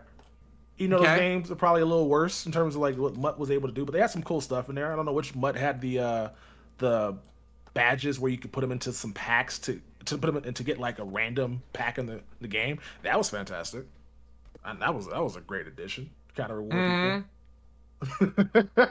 But yeah, that was at the start. So I probably would go for working the worst one first, right? Yeah, worst one first. I'll do MUT 20 first. This is the worst MUT. Wow. Okay. Yeah. Your worst? I'm gonna say my worst was 18. 18. I just remember MUT got into a real bad portion. Like they had like no legends for a couple years until we started like talking to them about how bad like their legend roster. It was stuck at like 70 legends for like 5 years until we started bullying them. And the Madden, I think MUT 20. The reason I like that was because like they had fun fucking promos. That Madden was it like the NFL 100 was in 20, and like yeah sure like Dickerson was ass but like it was like fun and exciting MUT content. We also had a lot of loopholes this year, and I care about loopholes. I know a lot for like making a bunch of coins. So 20 was one of the better loophole years. 18 we had a couple loopholes also. We also had that Randy Moss glitch. So there was plenty of fucking glitches in 18 still. But I don't know. I think 18 is my last. All right, what do you got at 9? What do I got at 9? I'm gonna go with MUT 25. Now, the reason I'm ranking that one there was because when that game was like the sea change. Like it went from MUT 13 to 25 where they just were like charging whatever the fuck they wanted to for bundles. And I think I was just like, what are we doing? That confused me because you come from one game to the other and it's just like, why are we This doesn't make any sense. But I think in terms of like the MUT content, I didn't mind it, but I think because a lot of stuff was overpriced, you just weren't able to get a lot of the content. That Reggie Bush DirecTV Team of the Week card, you can never get that card until the end of the year. That card was unattainable. I did not play 25, so I gotta take your word on it. I'm gonna move 18 up to 9 because I can't rank 25. I never played it. Okay. So that moves us to 8. What do you got at 8? What do I have at 8 out of the list that's there? Let's go ahead and throw MUT 21 there. Ooh. So what was your issue with 21? My issue with 21, I played a lot of that last year. Outside of obviously, again, the training exploits and all of that, it just became a lot more like it was just not. I didn't have as much fun playing that game. And then the rewards for grinding weren't that great. And then obviously once they start like banning the like XP stuff and all of that, you just weren't able to like play solos. They did a lot of stuff with that where they were restricting. Like you were getting no XP playing solos, you're getting no XP playing head to head. It just became a lot longer of a grind of a game on top of already the other issues that was in that game. Yeah, 21 leveling. It was a reaction, I think, and they nerfed everything. Mm-hmm. They got rid of trophies, so you basically had to kick field goals, and like MUT Master was a disaster ever since I think it was like 17. After that, it was just like participation trophy of going into a solo and throwing a bunch of streaks to a guy. Yep. That sucked. My number 8 though, I'm gonna keep it around the same era. I did not like 19 much at all for MUT. MUT was very based around like speed and stuff, so like Blitz Tyreek, and we had a cool Blitz promo, but like it felt like they basically were getting lazy in 19, 18 and 19. It feels like they were absolutely getting lazy for like the promos and stuff. They kind of set a groove. We didn't really see anything too incredible in 19 in my mind, so that's why I got it at 8. What do you got at 7? Was 19 the first year that we were able to like depower cards, or was that 18? The first power-ups were in 18 was power. 18. I want to say because you powered a card, but you're just kind of stuck with that card right now. Yeah, and then they bailed your ass out of the like, dude. I remember making fun of people that powered up cards in 18 so much, and then like June rolls around, they're like, "Oh, you got a power up? Yeah, put like 3 of these in this set for a free golden ticket." I'm like, "You son of a fucking bitch! God damn you, Jake Stein!" Because like I just loved bullying people that made such bad decisions, and we had the podcast then, and I made fun of you every week over this. Yeah. And then like they put that set in the game to like make me look like an asshole, and I'm like, God, well done. Thanks, appreciate that, Stein. Yeah. I might put 18 there for the next one. Okay. Because 18 was the first year off of. Oh, we'll talk about 17 when you get to it. Yeah. My number 7 though, I'm going to. I think, dude, 21 might be that at number 7 for me. Yeah. For similar reasons you said, I felt like 21 was MUT 20 watered down. I felt 21 was a step backwards as far as MUT itself. Even though you hated 20, I thought the MUT content in 20 was incredible. I always felt like, from week to week, they were coming out with some decent cards, some heat, especially, the Dickerson and Moss were great for, like, gameplays until you had to face them over and over. And then MUT sucked for 20. But, like, I don't know. It's hard to separate how much I hated 20 online for how much good content it brought out on a weekly basis. But this is just MUT rankings, not gameplay included. Gameplay of MUT 20 would be the bottom. But 21 felt like a watered down version of it, right? They had, like, the MUT 50, which was a watered down version of the NFL 100. True. And you could totally tell. They tried to do the same thing, and it fucking sucked. But yeah, go on with 6. 6. Okay, so we got 15, 16, 17. Also, 21 had no loopholes. 21, they were very defensive against loopholes. 22 had loopholes. Go on. 6. So we've already used up. Yeah. 18 is gone. So okay. I'll just bold the gone one. Yeah. 25 is gone. Like 6 is tough. I want to probably put MUT 23 there. But I don't. Just because it's just not. Like, the content's great. Like, so far, I'm enjoying the content. I'm enjoying, like, them putting out the Campus Heroes. So I might put MUT 22 there instead of MUT 23. Just because, like, the only complaint I have about this game is just going to be the battle pass, the gameplay, and just the solo content. But as far as the content itself, like, everything else is fantastic. I'll probably put MUT 22 there. MUT 22 is a good one. I'm going to put MUT 17 here at 6, and I know you're going to get angry with me because you love the chemistry system. I thought the chemistry system was ass. It was ass. I thought that was terrible. 17 brought a chemistry... 17 brought a chemistry system that were like you could not use cards flat out because they had the wrong chemistry on them. Like, I remember in 17, I had to, like, fucking, like, make a Twitter movement to make whatever Super Bowl, what is it, D-Tackle, Mean Joe Green, the right chemistry, or else I literally couldn't use him on my team. So the chemistry system was very restrictive, which is something that you enjoyed, but I really didn't like that about the game because, like, you would literally just look at card releases, kind of like how theme teams are now, but a little bit, I guess just different. It's how that is, and, like, whereas without theme team bonuses, you can use cards. In MUT 17, I felt like without the right bonuses on the cards, dudes were just useless. That's a fair statement. That is what I didn't like about the chemistry system. And they had to go back and obviously change and give it to where, like, certain chemistries actually had value. Mobile blocking became usable at the end of the year. But which we'll talk about my number 1 MUT 17. I just love that they had, like, this collections. Like, they had the Man of the Month collection. I think they had Roadmaster that year. The MUT Master was amazing. Like, just in terms of that, it was just everything I wanted in a MUT. It was 17 MUT Master was Gronk, right? I believe it was Gronk. He was ass. He was the first year of a 95 overall MUT Master. He was terrible. But, like, we still had, like, I think we had Roadmaster. Let me go look real quick. I think the last year of, like, Road to the Playoffs was 15, right? Or do we have 16 Road to the Playoffs? I don't think we had Road to the Playoffs. But are you talking about the Antonio Brown and Jadeveon Clowney cards? No, I'm not thinking of those cards. I'm thinking of those. That was Madden 20, wasn't it? Or was that Madden 19? The chemistry dudes? Yeah, which 17, which ones are you talking about? I'm thinking about the 95 Josh Norman. Midseason Master. Okay. Yeah, Midseason Master. I'm thinking of stuff like was that 17 with Norman? I think that was 17, yeah. Pretty sure that was 17. Okay. Yeah, 20 MUT Master was Tillman, 95 with 99 overall. Pat Tillman? Yeah. OTS says these rankings are suspicious. Wait, why are these rankings suspicious? What the hell? Is it because people's, like, first MUT was, like, 19, and so they're like, well, how could you do that? My first MUT was 18. It was awesome. Well, you didn't play the older MUTs. We'll get to those in a second. Sean Taylor was Sean Taylor was good. MUT 19, Ryan Shazier, he was the MUT Master that year, right? And he ruined linebackers. Yeah, He literally, like, because of his card, his MUT Master, linebackers don't jump no more. I'm biased that 21 is rated lower than 22. Yeah. I don't know about that, dude. 21. We'll get to 22 and we'll talk about it. Yeah. Okay, so for me, what's up? Oh, go on.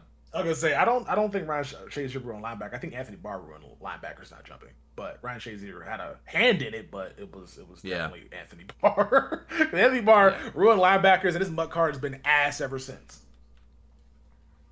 He really has. Like, ever since they instituted that, like, his cards have not got good stats either, and being 6'5" doesn't matter anymore if you don't jump up, because guys can jump up to 10 feet tall. Mm-hmm. Yeah. I'm really surprised you put 25 so deep on the list, but who do you got at 5? I have at 5. So we got. I probably would put. Let's go ahead and throw 19 there. 19 at 5. Okay. Why did you like 19? I'm going back. I'm looking at like what MUT 19 is right now. MUT 19. I want to say that was the year we could, like, I think we could power down cards. Combine Master was great.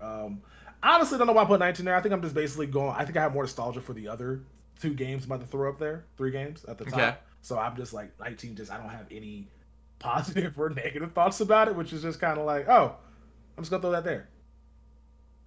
Cause I can't tell if it's ass. I can't tell if it's good. I know it's not. I know it's not worse than the games that I've mentioned before, but it's not better than what I'm about to say. Yeah, I agree. Top 5 for me. I think I'm gonna go with 22. 22. 22 barely makes it in top 5 for me, so 22 is off our board.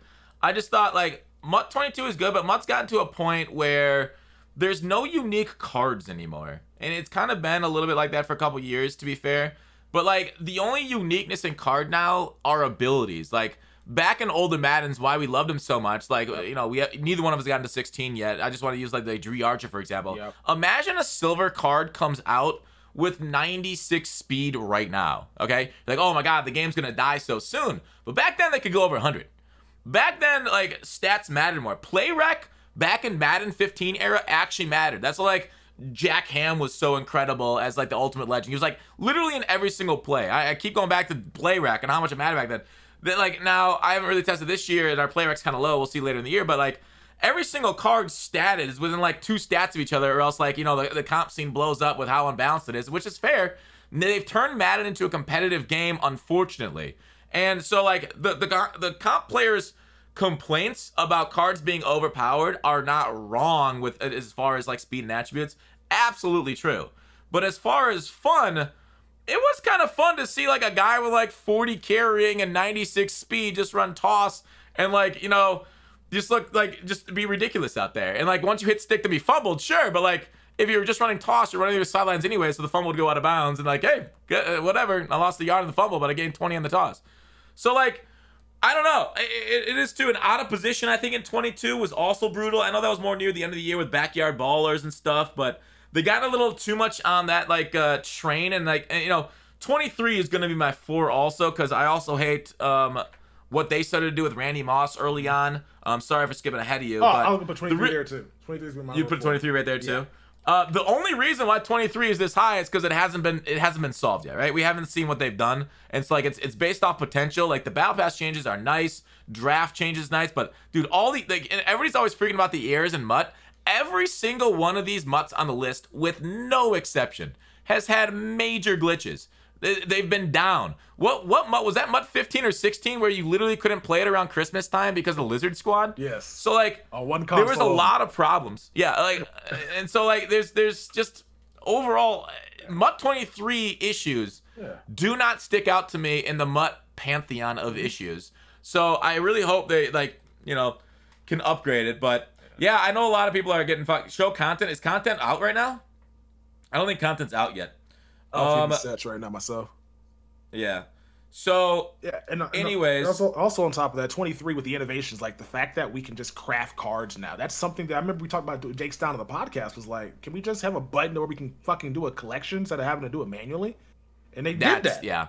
Like that's there. Obviously, was not where we wanted to be. We still would love to have practice mode and MUT. We still have custom audible stuff like that. But at least they're trending in the right direction. We just gotta hope that they continue to like stop cutting features from the game before they add new features. I agree. Yeah, keep the fun stuff, get rid of the crappy stuff, and add new fun things. Yeah. And obviously, like all the filters don't always work right, and there's some issues with auction house. And I hope eventually the auction house goes to like MLB style auction house. I just love that bid ask system so much better than what we got. Packs get worse every year. That is not necessarily true. Packs in every year have varied so much. I don't remember, like, I talk about 18-19 era. Was it 18 that we had to, like, Toke started that one movement, or was that like 17? Little Jimmy? Of Little Jimmy about how bad the packs were. Packs in more recent year have been more balanced because they hired like an economist to balance that stuff out for like value for money. And obviously, you know, we're getting to the back. We're going to go far enough back, and there have been some insane packs, aka the cornucopia and stuff. That was 18. He did that, yeah. That's why 18 had terrible packs, like some of the worst packs. I think 18 probably had the worst packs in MUT history. 18, 17 had really bad packs. So when people talk about bad packs being a new thing, you were absolutely wrong. What, they said that was 18? This video I'm watching is from 2016. That had to be MUT 17. Yeah, I think it was. It sounds more like 2017 to me. Yeah, it said 26. So yeah, it had to be MUT 17 for that because of what I'm looking at right now. All right, who do you got at 3? Or no, yeah, we talked about 23. Who do you got at 3? At 3, I will go with. Odell Beckham was on MUT 16, right? Yes. I'm gonna go with Odell on MUT. Yeah, go MUT 16. MUT 16, okay. Yeah, just the aggressive catch online was ridiculous, but everything else about that game I loved. Love the MUT Master, love the Road to the Playoffs, Ultimate Master. I love like the collections in the game itself, but gameplay wise was frustrating because all everybody did was get the Odell Beckham catch, Mike Evans, and just nanos and lobs, buddy, nanos and lobs. My number 3 is going to be 20. I think if this was gameplay, Madden 20 would be dead last on this without a doubt. I hated the meta of stretch dive. Eric Dickerson was a major pain in the ass, but the MUT content, it was kind of fire. I mean, there was some cool stuff. A ton of loopholes that stayed up for like days at a time. And I thought 20 for that reason, just like having fun in the game mode of MUT itself was probably the best. Just staying in the MUT menus and playing it, that's number 1 in 20. The problem is Eric Dickerson and some of the cards and Randy Moss with his easy, you know, catching in quadruple 6 coverage. Yeah. Like you have I saw. You remember that one viral video of somebody manning up Megatron, or no, somebody manning up Randy Moss, their entire team, with their entire team, and he still caught over him. That was great. So Menu streamers took off. Menu streamers took off in Madden 16 when I started. All right, we start the fucking trend. How dare you? 20 they took off. But that's why it's number 3 because of the gameplay related issues and how unbalanced abilities were. But you know, it was enjoyable. Yeah. So 2 for you. Yeah, I was gonna say 16. I'm looking at my YouTube right now. Like I think it was the first year that players morphed into like big size for Halloween. So they just did some cool stuff in the game that was innovative and that they have not been able to replicate. 16 was nice. Yeah. Oh, that was so great. Last Andrew Luck. Yeah. We had the rollout corners in 20 that were awful too. Awful. Yeah. Awful. I did more stuff in the menus than I did in the actual game. That was my channel. It was more stuff in like just the sets and then in the binder and then the store than it was in the actual gameplay, and it was perfect. Oh yeah. It was a great year for MUT. Yeah, loved it. Let's see. Then the last 2, so we got 16 and we got 15 and we got 17. You got 17 and 15 left. Yeah, I'm gonna put 15 there. That makes sense. Yeah. 15. Talk to me about it. Madden Ultimate Team 15. That was the last year we had silvers that were going for like 100,000 coins plus. Remember those days? You could pull a pack trash, pull fucking Larry Foote. Yeah. Larry Foote was like 200. Yeah. That was so great. We had the best cornucopia pack in that game. It was so nice to be able to build teams back then. I just had a lot of fun playing Madden 16. I affect to change that game. I think that's the game I affect to change the most. I think also that was the game we had over 100 stats, right? And they stopped doing it because of me. 16 was that year. 16 was that year, okay. But I remember them fixing Marquette King's speed. That was the thing that I looked at. They had him like at 73 speed. I'm like, he ran like a 4.5. What we're doing, and then they added like some packs in the game just so they can, because just to give us some stuff for pack trash. So then, the limited Was that times, the Silver Masters? Was Silver Masters 15? No, that feels like a little bit later. This was the veteran bundle they added into the game, the season's veteran packs and all of that. We had like the crazy limiteds, the Ed Reed, the Calvin Johnsons, the honorary. I think that might have been the first year of the honors cards too. Maybe not. Was it the first year? Was it in Madden 13? It just had a lot of content, and they were like accessible content. It wasn't just like stuff that you weren't able to have access to. I think, was MUT 15 the first year of the Blitz promo? Let me Google that. It was either 15 or 16. Blitz, Madden 15.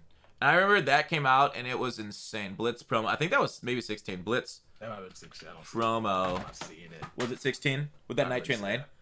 Yeah. I think that was 16. Yeah, I think it was. That shocked the market. Back in Madden 15, it was very easy to make coins if you knew the cycle of Madden. Now, it was my first Madden, so I had no clue. I remember like cycling through the auction house for hours at a time. I was like no money spent in 15 for most of the year. I started my channel pretty late in the year in MUT 15. And like, dude, it's tough not to rank your first MUT super highly. Because you just get into it and it's so different and so fun. It was my first Ultimate Team. So like, MUT 15 for me is, my first entry point. Now, it's tough to say because, MUT 15, maybe if they brought it out in MUT 24 would not be nearly as fun. But back then, it was enjoyable. They were like, whenever a promo came out back in that era, the market crashed by like 50%, okay? It was so, like, this was back in the era that you definitely wanted to sell off your squad. And, like, you'd sell it off, like, a few days before it came out because the pre-crash also crashed to, like, 20%. Because, like, people prepared for it. So, MUT 15 was like, more of a Wild West. I remember, like, messaging people because on the card on the auction house, you used to see who listed it up. I messaged people for cards, and I was like, hey, can you lower that price down to this? And, like, you go back and forth, like, oh, sure, whatever, dude, if you want it. And then you, so you negotiate with people. There were a lot more, like, fishiness back then, too, like trade block duplications and, and, like, a lot more, shit like that going on. It was the Wild Wild West in 15. It was much before, the West got tamed in MUT that we see right now. So it was a definitely different environment. Yeah, it was a way simpler time. Yeah, it really was. Yeah. And it was Richard Sherman was a beast, MUT Master. Yeah. Oh, we had a PA end around though. Gameplay was tough. All right, your number one's 17. Describe to me why. All right, so 17. So that one was probably that's one of my favorite because of like obviously the team building element of it. I know you didn't like you mentioned earlier with the chemistries. You're kind of stuck with cards, but they also dropped content every month that was fire, and then on top of dropping content every single month, they also gave you reason to keep that content by dropping other collections to make that content more valuable. So they had a Man of the Month set, whatever. Remember that where you had like Julio Jones as one of the rewards. The next month was somebody else, and they kept doing that. They had cards you would put into those collections to be able to get the main Man of the Month guy. And then on top of that, the cards you got back, we were able to put into like an extra set to get more chemistries on that card, which gave the card more value. So I just think from just a team building, a MUT coin making, just ultimate team like grind game, that one just had everything you wanted in it. The gameplay was awful, but it was just for MUT. Just for MUT itself. Like just being able to just not even go play the game. You could just find yourself just enamored with the team building. Because there were theme teams in the game, but they weren't like they are now. They had like you had to get like 5 of the same players on your team to get like these boosts. You had to get 4 guys with mobile blocking to get the +1 speed, toughness, and all that. So it's just like you could use a lot more variety of players than just being beholden to just one, because you can have everybody link up. And from a guy that likes to like basically put together a puzzle, but by how building my team goes, it just was perfect for me. Because the amount of teams that I built just so I could get 3-4 maxed out, which didn't do anything, but it was nice to see a +5 to block shed and a +5 to power move on my defensive end. That was like a 75 overall. The crazy thing is, did they they said back then in the days they gave you that, but you never really knew, right? Never knew. Wasn't it like never reflected on their overall until like 19 or something? Mm-hmm. But like It was kind of neat. I agree with you there. 17 reminded me a little bit of FUT with the chemistry building systems and like in FUT. And the biggest struggle around that is like if a good card comes out, but it's like in a country or a club that you can't link to anything, it was useless. So that's why I had 17 so low. 17 definitely felt like a worse 16 because 16 had the journey. 16 had so many memorable cards. Definitely. Like back in these old MUTs, like you remember how cool these cards were. Like obviously 20 had it with, like we're talking about Dickerson, but like back then it was based around stats and stuff, and we didn't get I think our first abilities came in 17 too, which I know like that kind of ruined a little bit of the game for you.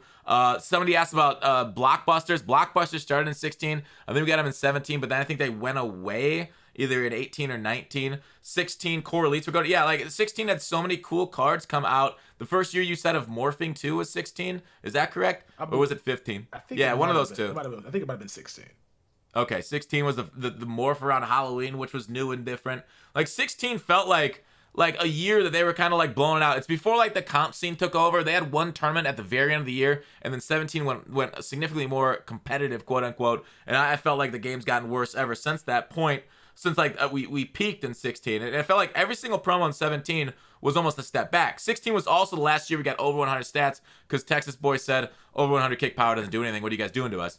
So like instead of fixing the game, they made it worse by capping us off at 99, and the game dies so soon in these more recent MUTs because like once we hit that 99 speed stat, we saw like 22, 21, that kind of stuff. The game's gone, and it's like, why get new cards? Oh, because they're taller, because they're out of position. Now we got like 6'8" monsters roaming around our secondary, because like it just brings out like the stupidness of the game at times. And like this year we got Donald Parham with the best deep catching ability right away at 6'8", and I've got like fucking 5'9" corners coming out as limiteds for Team of the Week now to try and stop, and it's like, give me a break. Spotlights at 17 were nice too. Like back then there weren't like in 16, there were no unauctionable cards, right? No, there were. I don't think there were. Maybe there was some for the journey that was like a nat card, but I think you could still collect them at the end of the day. Yeah. Well, like you could like yeah. Oh, there were unauctionable cards, which so in 17 you had to put those cards into the collection for the chemistries to make them auctionable. That's what you had to do. So people who basically had like, let's just say Derek Wolf on their team that had two chemistries that was nat, you would put him into a collection and he'd become auctionable, and then you can sell him for like 100K, 200K. Yeah. So it was like the reverse what it is right now, where you're just kind of stuck with B&D players and ain't nothing you can do with them besides quick sell them for 200 training. That would be actually really cool. A B&D to auctionable set. Yeah, B&D that'd be perfect. Collect 5 B&Ds or 10 B&Ds that you have to be able to like get an auctionable version or something like that. That's actually such a good idea. I'm gonna steal that shit. I'm gonna keep talking about that, dude. So, but like this idea I just had was, what if we could put our B&D card in some sort of like elite badge, right? Great idea, elite badges. Remember when we used to invest in elite badges? And like you'd make millions of coins off like elite badges, jump from like 20K to 80K on a new set release. That'd be so nice. That'd be so nice. Oh, and then so you also don't have. Oh yeah, packs and packs. Sorry, packs and packs were insane. Oh my god. Yeah. Oh my god. Packs and packs. A pack set. Obviously, you had contracts in the game, which annoyed. But they did so much of those games, and they just took it all out without bringing him back, and just like, why? Why do you do this to us? Yeah, so many cool packs back in the cornucopias. We had you could farm a lot of stuff. Large quick sells. Remember the large quick sell pack? And like you could like, they were so proud of putting a couple badges, get a large quick sell out of it. You do like those are awesome content. I thought it was so much more fun. Like just like doing fun, and like back in the day, I felt like there was more big sets. Like the big sets now, we get like 2 of them a year. They're called Team Diamonds. And like those are really neat, and I love those kind of things. So as many of those as possible in the game would be kind of cool. Like that would be nice. Auctionable presents, auctionable presents until the presents list got leaked in 15, right? And like people were like trading for Bo Jackson and stuff, because they knew what one he was in, and then that was a big controversy and stuff in 15. So. Large quick sell started my gambling addiction. Oh my god, that shit will ruin your mood for the week. You saving all your gold badges to do some large quick sells, and you get like 5,000 coins total value after collecting 100 of them. You're like, what? Why'd I do this? Why? All to chase that 1 million. All to chase it. those were some good times. So we remember a lot about the good time. Like, and obviously there's, old games also had issues and stuff and problems and glitches and stuff, which we, oftentimes overlook because just like MUT 23, we got a lot of glitches and stuff. But next year we'll only remember like the big moments, the good moments. If there's like a loophole here that like works in our favor. We already gotten one set glitch that worked in our favor for like 6 hours already this year. So it's already kind of helped us out a little bit in 23 with a glitch. Great. But whatever Madden had the Rising Stars, the Darius Smith was your favorite Madden. You're talking 16. 16 also, remember those? Wait, was that 15 or 16? Had the Rising Star? I think it was 16. Because in 15 it was Schefter Stars. Oh, yeah. It was one of those two. Yeah. Rising Star, yeah, I think Schefter Stars was maybe 17 actually. But Rising Stars, right? Because you could auction those off. And like that was like I talked about, 16 was the last year of budget cards because like overalls meant nothing. But it was like you'd be able to power it up and it'd be like a 94 overall at right end, but like according to the game it's only an 85 overall at left end. Like, dude, I forgot. Yeah, the Rising Stars. I accidentally opened a pack I didn't want to open, but at least until Team of the Week drops. Like, dude, yeah, Rising Stars were so money. Oh my God. Yeah. Back when you can invest in those. Like, that was back before EA paid attention to the market like that, before, they ruined us. Yeah, you had to try to buy. You're over here on the auction block buying all the pass rush ones. Yeah. Somebody posted for 50K cheaper than what it's going for. I got a snipe. Oh, that was so fun. Oh, so fun. That was absolutely incredible. But yeah, it was more just like open back then, and now it's very like you're locked in. Like back then, you actually created your ultimate team. Yeah. Nowadays, your ultimate team is whatever EA wants to give you as their solo rewards. Whoa! I just pulled an 85 out of gold. Nice. Yeah. That's whatever they want to give you out of solo rewards and whatever theme team you want to be running for that month or that for the year. And I think that's why I'm like less interested in it because it's like the other games everybody was using just random people. It was nice seeing a variety, and we're getting more of that with like now, especially because the quarterback's position is kind of terrible. But once we get a gunslinger guy, it's just going to be a lot of that all year long. Or not even gunslinger. What's the ability? Is it quick? It's not quick draw. Pass Lead Elite. Pass Lead Elite. Once that pops into the game, this is going to be everybody running that one card. Whereas before it was just because abilities weren't in the game, you're going to be seeing everybody use anybody. Yeah. It was wild back in the day. It was kind of cool. Although, like, back in the day, the gameplay was very speed focused, still aggressive catching focused. So you'd see guys with still Vic out there at quarterback and stuff. Although back then height didn't matter, right? Well, 15 it absolutely mattered because it was face catching, but 16 was the forced 2-man interactions. You'd have Dree Archer at like 5'6", out mossing like Sherman sometimes. Yeah, which is any given Sunday it can happen. Oh, maybe not consistent. Remember, dude, 16 and before where you could have multiples in your lineup. Oh my God. And then, like I said, it went comp in 17. You couldn't do that no more. Yeah. But dude, remember, like, people would have full Zadarius Smith D lines. Full D lines. And it would just. Clickwood had a full team of Donald Penn golden tickets just so he could pancake people. Like, he was that wide receiver 1, 2, 3, 4 tight end. Just ruining people's days running QB rap. So busted. Oh, full Bo Jacksons. Yeah, like it. Oh, the good old days. Wait, well, which game had the collection for Sammy Ball where you got him as a punter, kicker, and a quarterback? Which one was that? You remember that? It feels like 15. That feels like 15. Yeah. There were some ridiculous sets in the game. Oh my goodness. But so you didn't mention MUT 13, but MUT 13, I feel like MUT 13 doesn't need to be ranked. That game is just goated because it set the way. It paved the way for what we're doing right now. And they still have not taken stuff from that game. Like the fact that we don't have weekly matchups is so annoying to me. You know what those are, Fox? The weekly matchups, is that where like you bet coins on a certain thing happening? No, so basically it was to get a free pack in the game, you had to collect 2 cards from the teams that were playing that week, but they were specific cards, so it brought value to those shitty cards. So if the Browns were playing the Steelers, you got to collect legendary autogram 82 overall, and we'll just say you got to collect 83 Jerome Bettis, and you get like a Legends pack. And you get coins on top. That's from 13, huh? No, I don't remember that. Yeah. Oh my, that was so great. So you can just basically go to if you got cards in your binder, just gives you value. If you don't got cards in your binder, you can collect them. Buy them in the store, get a legend pack for like 30K, and then hopefully you make some coins out of it. It's just like stuff that's just little, like the puzzle collection, the position heroes, what they're called. Like it was just such a rewarding game for first time users. Or the weekly predictor sets is what I was thinking of. But yeah, that sounds neat. I wasn't around for that. Like I like the weekly predictors back when you can auction them, because I remember somebody on the MUT subreddit when like balls deep in a safety happening, they spent like I feel like 4 million coins on it, and if it hit, they'd make like 30 million or something wild like that. Yeah. And like, dude, it was such a good thing. And he's like, I think like it got close to it, but it didn't work. So he went busted. But yeah, puzzle cards were fun. Yeah, like so many like old things and like old fun things they had in MUT that if they just brought them back like that, like selling weekly predictors, so we could just like go full gamble on it and on a certain thing happening. It just, I don't know. It led to really cool moments in MUT, and it feels like we don't get them as much. Yeah, we don't. It's very, very. It's so. I want to call it stale, but it's just so controlled. They don't want anything that they don't foresee happening. And I don't like that as a game. I like chaos.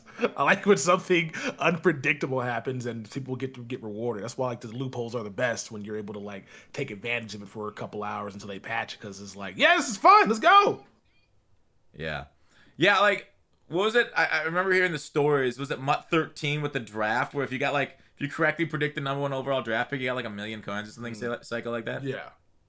They had like all these, and people, and I think the guy that got drafted number one was like Luke Jokel, which nobody had, because he wasn't even on like anybody's top, like big, like anybody's like top 10 draft picks.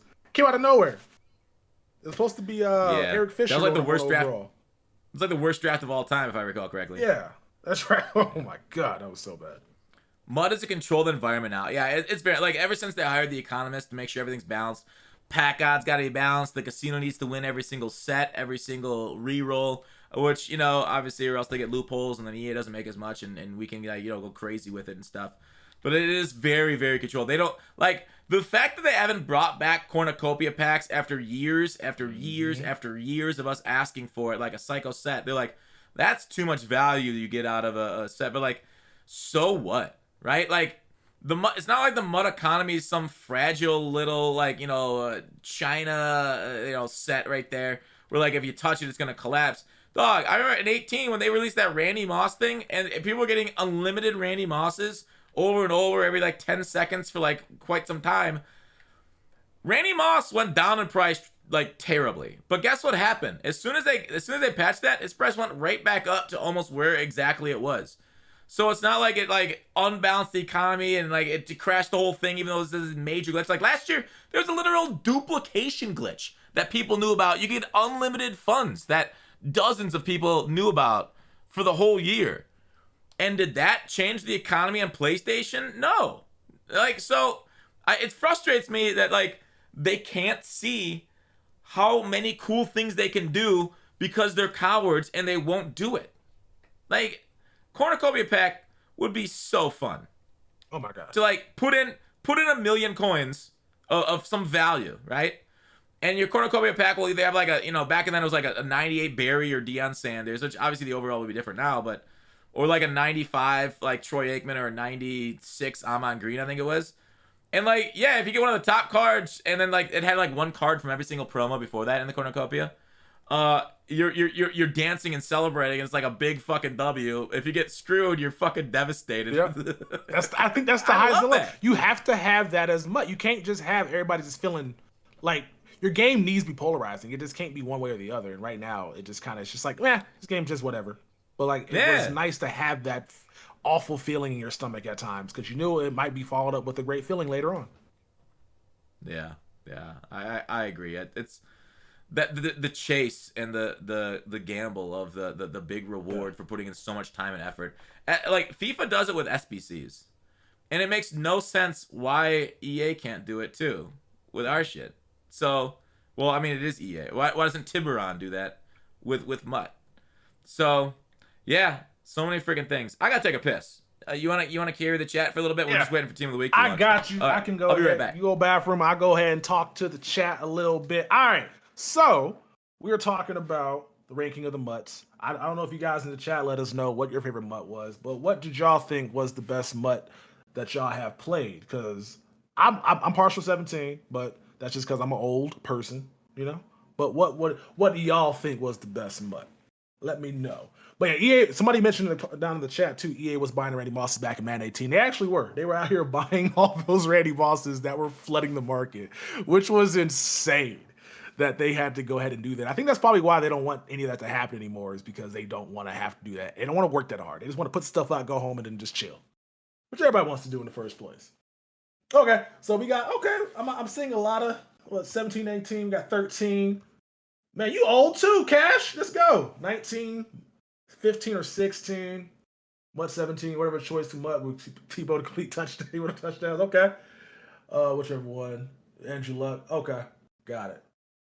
All right. Yeah.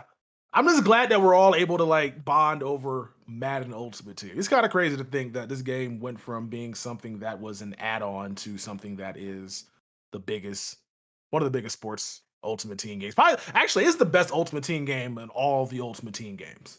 I don't think anything touches this game. That's why I have like such high standards for it, because of what we had before. And that's why we get nostalgic and we talk about the stuff that we had and we want them to do better. Not from a place of malice, but from a place of love, because we know what this game could be. So, all right, let's see what else you want to talk about. I know Ocho Cinco apparently is in the chat. What up, Ocho? Let's see what else. I'm not really good at like, what do you call it, driving the vehicle by myself, but we'll find some other stuff to keep us entertained. So, if you guys did not know, I am a security guard at Target. I got some stories that I can tell you guys about what I have seen. I'll let you guys know off rip, do not steal from Target. They will find out everything about you. So just never, ever, ever steal from Target. I'm telling you that right now, because the stuff that we have access to as the security is insane. So one of the stories I want to tell you is the other day I was in the room, surveilling, and this person comes in and they put like 4 booster boxes in their purse. Nuts. I don't know why anybody would do that for Pokemon, but it just put them in their purse. I'm just like, what are we doing? And so once that happens, security has to approach guest service and then get the merchandise back. And that happens on a daily basis.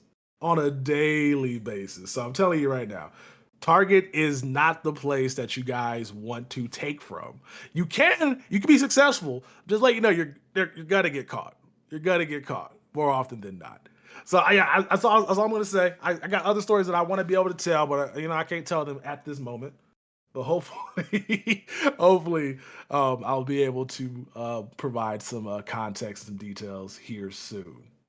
So let's see. Let's talk about my trip to Chicago. This is devolved into just story time with Tex. So I went to Chicago on Saturday. And who has been to Chicago? Because I did not know Chicago was that dope. I'm mad that none of you guys told me Chicago was that fun. Because I went out there, checked out the Bean, checked out some of the sites, ate some Harold's chicken, which was fantastic. I did not know Chicago was the 3rd largest city in America. Makes sense now that I've been there because of the amount of options. It's basically New York. It looks just like Gotham. Like, that's the vibe that I get out of it. And we were able to do an architecture tour on the boat, got to see some crazy designs of some skyscrapers. And then on Sunday, we went to the Sandbox VR thing. I don't know if you guys have saw that, but it's basically VR inside a green screen room where you are... First, I didn't know why it's in a green screen. That doesn't make any sense to me, because like it can just like...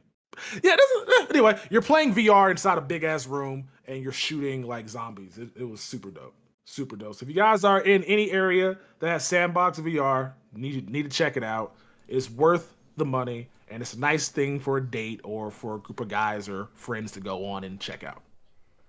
What, you going on dates with dudes? Wait, what did you say? Yeah. You don't go on dates with dudes? I've never been outside the den. Oh, okay. I made for lunch today chicken and mash. So did you run out of topics while I should have microwaved while I was taking the piss, but I did it after, so that's why it took long. No, you're good. No, so I wanted to tell them stories about like because I work security at Target. I have like a lot of stories about theft, but I was like, I can't tell these stories yet because why is that? You know, because it just kind of reveals stuff that I'm not supposed to reveal at the moment. So I kind of had to I was like, I want to say this. And I was like, oh, I can't say that. So let me just not say that. So I pivoted to my trip to Chicago. I basically just told the chat not to steal from Target because Target is, yeah. I will say this: the FBI sends their recruits that are trying to get into surveillance to use Target's cameras to practice their surveillance. So just let you know, That's all I'll say. That's all I'll say. So if you're gonna steal, do it from Walmart. I didn't say that, but Foxx did. Wally World is your world. Well, that's fun. So, what's the over/under on when Team of the Week's coming out?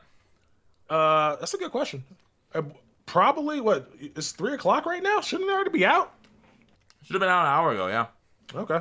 It's probably making sure you don't mess up. That's probably what it is. They're probably like, all right, if you drop this, what's gonna fuck up? So they're probably trying to figure it out themselves right now before it comes out, and we figure it out.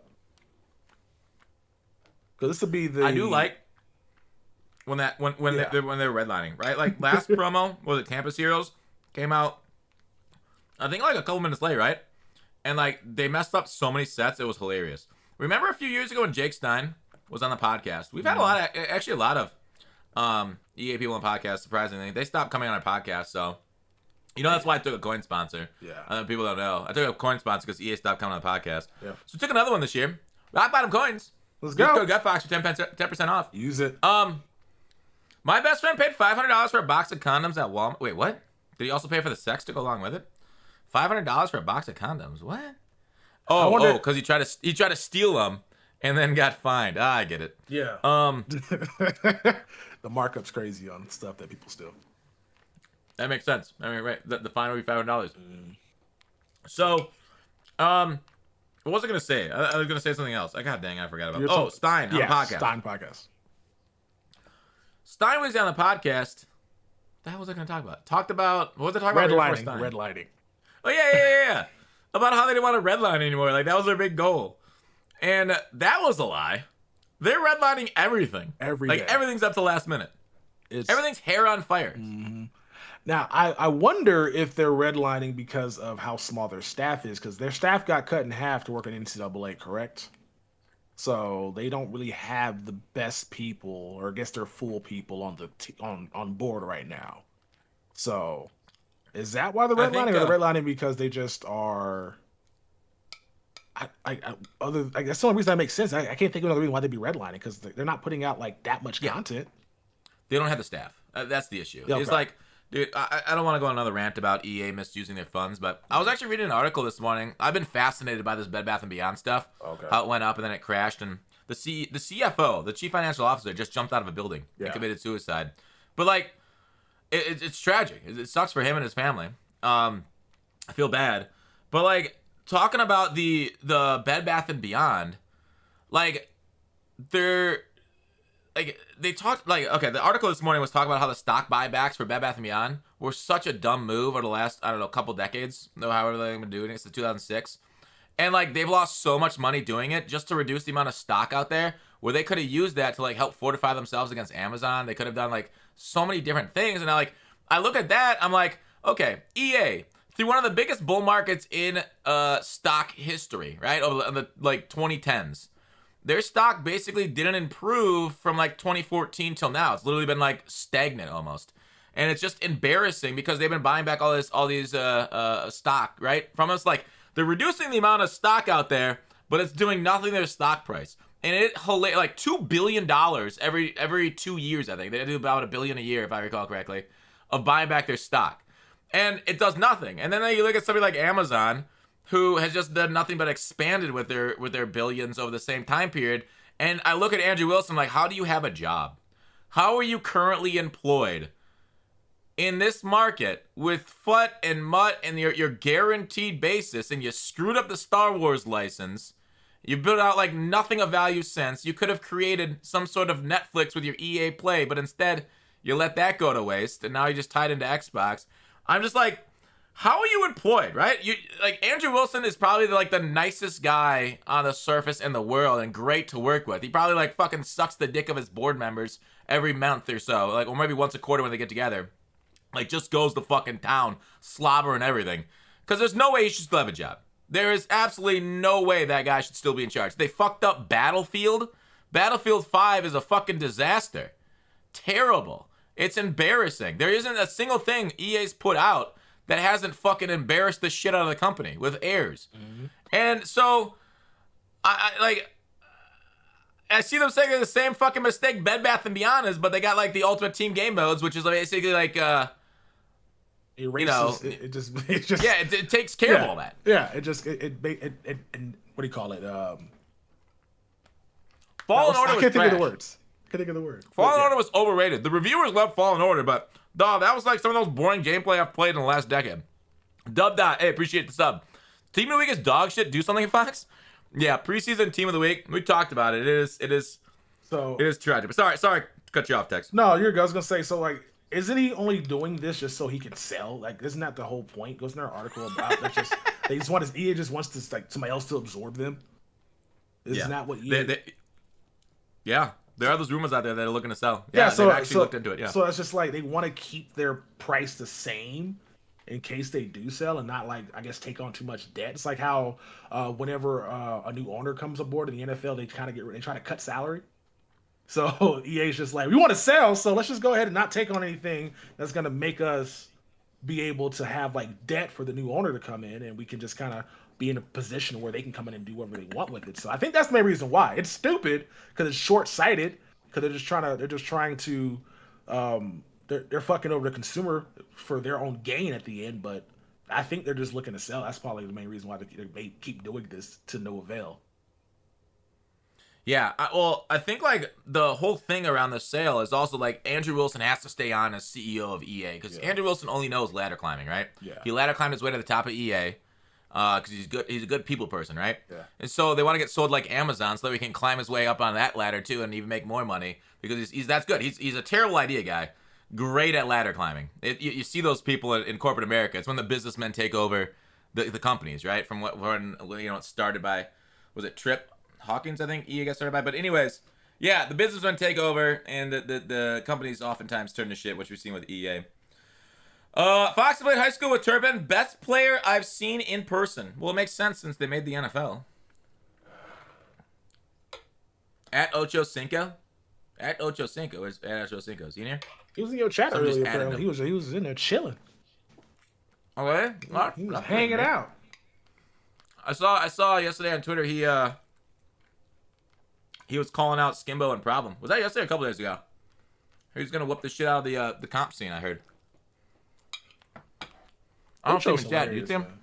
Ocho was hilarious. Yeah. That man thinks he can do anything. and that's NFL confidence right there. To be able to think you can do anything and everything at any given time. And that's why he's one of the greats. Yes. I don't see it in chat. I got terrible eyesight. What's good? I fucking love you, man. Oh, there it was. Ocho Cinco. Roboto just posted in chat. I still don't see it. I got terrible eyesight. He's got to type in the ad. He's just there. Type in ad and he's... Tell you there. Yeah. That's kind of cool. That's neat. Ocho, are you getting into streaming too then? He can't stream, man. He be doing everything. He ain't got time for this. That's true. Don't get into streaming. You'll take over my spot. Don't do it. Streaming is not... No, it sucks. Oh, yeah. He was talking in chat while you were pissing. Oh, okay. Yeah, I was out of it. Maybe he's talking to you, Tex. Maybe he loves you. Nah, Ocho loves some gut Fox. I feel like Ocho's like he be subscribing to you. He be running your scheme. He gonna beat Problem Skimbo running your ebook on YouTube. Well, Skimbo's running Pit Bunch too. Well, Pit Bunch is only half my scheme, but Skimbo runs a similar version. Skimbo's around like beginning of the year though. Yeah. But Bunch is still that thing. Bunch is still the best. As if you thought it was gonna be any different. As if you thought the Madden meta was gonna change. So why is Bunch? Is it still the best formation in the game? To the people that may not know, I raised my hand. It's spacing. It's spacing. 100% spacing. Okay. Yeah. So they have really good routes, but there are some decent routes in other playbooks, other forms too. The fact that Bunch can hit like every portion of the field with any sort of route, and then the receivers are so like they spread so well, and they get to like the right spot at the right time. And like other formations, this isn't a problem. Like it can absolutely think, but like the problem is EA doesn't understand. The playbook guy doesn't understand spacing correctly, right? He like, I mean, lazy as fuck. It hasn't changed. It hasn't changed a lot of these playbooks since like Madden 07. I'm not joking. If you go back to 07, you'll see a lot of familiar plays.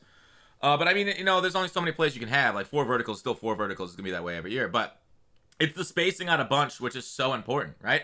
That's why like bunch verticals was everything last year with like the low point wheels, because like it just got to a very sensitive spot between the zones and cover 3.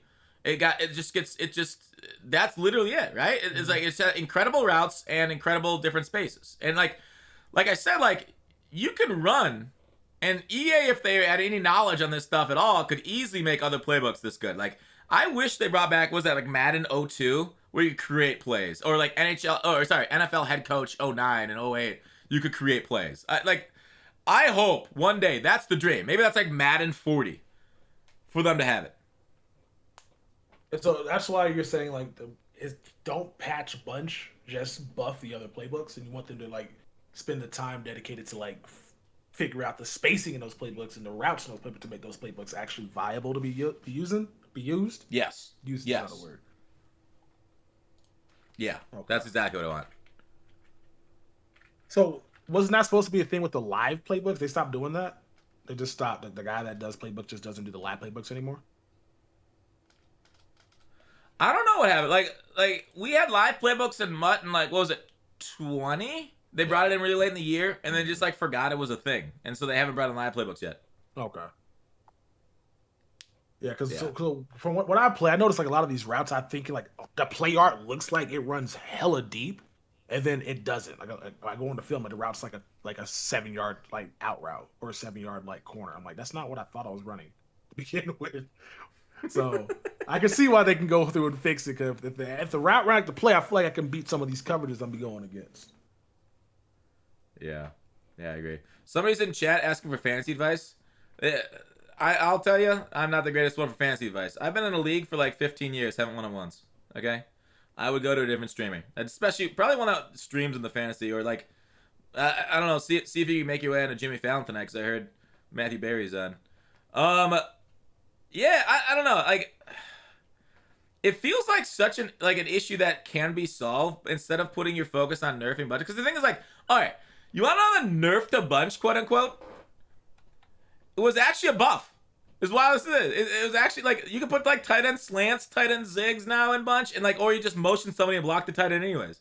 Like they literally try to nerf bunch, but it like in the off season when you heard they were nerfing bunch, right?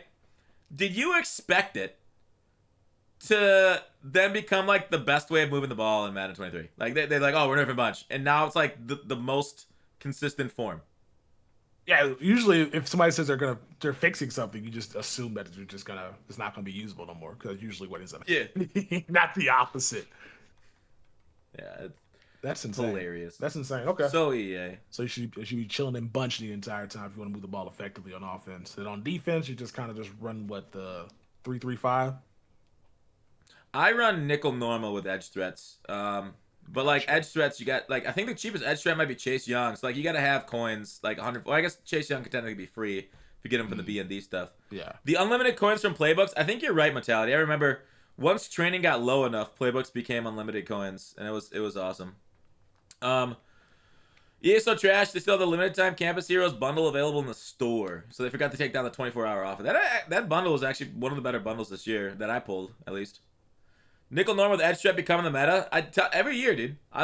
People don't believe me when I say this. Like people like Foxx, you're trash. You're a menu streamer. I'm like, so I constantly have to pat myself on the back, right? I constantly have to give myself like a reach around, like just go all around my body a few times, or else it wouldn't really be a reach around. Yeah. I constantly have to do that. Like, yeah, like dude, you guys think I'm fucking trash, but I'm always good early in the game, and then when my shit gets just copied and stolen and everybody's running it, then I'm trash. And like I no longer stand out because my scheme's no longer original. But like, yeah, nickel normal is, in my opinion, incredible with those edge threats, and just like either rushing 4 because you get pressure in like 3 seconds on 4, or you rush more and get like insta fucking pressure up to like A gap, B gap, or like off the edge sometimes depending on how many you rush it. But like, I don't know. People are probably sick of me fucking jerking myself off and telling people that we're setting metas every year. But here we are. It's the truth, God damn it. Outside of 20, I don't remember a single Madden where I haven't been a big portion of it. 20 I wasn't because it was a stretch dive year, and then some people were in Gun Bunch. I wasn't a Gun Bunch a little bit. I guess I wasn't, West Coast before that became super popular too when Throne made it meta. But yeah, 20 I didn't really set it. So outside of 20. But welcome to my 6-1. Yeah. Josh was in 6-1 for years. But like anyways, yeah, that's all I gotta say about that. Not sure. I'm like Forrest Gump. Yeah, I've been in nickel normal for like long. I run the same plays. I don't be out here running like the meta stuff. I just run what I want to run. So nickel's been like, I've been noticing like better pressure out of there, even though for some reason. Have you noticed this? When you double team an inside stuff, sometimes the guy just doesn't get blocked by anybody. That just like his offensive line mechanics. Like, why is that a thing? How's that happen? How does that happen? Yeah, dog. Did you watch my beta feedback video? I don't know if you did. You're probably gone during the summer. Probably, but yeah.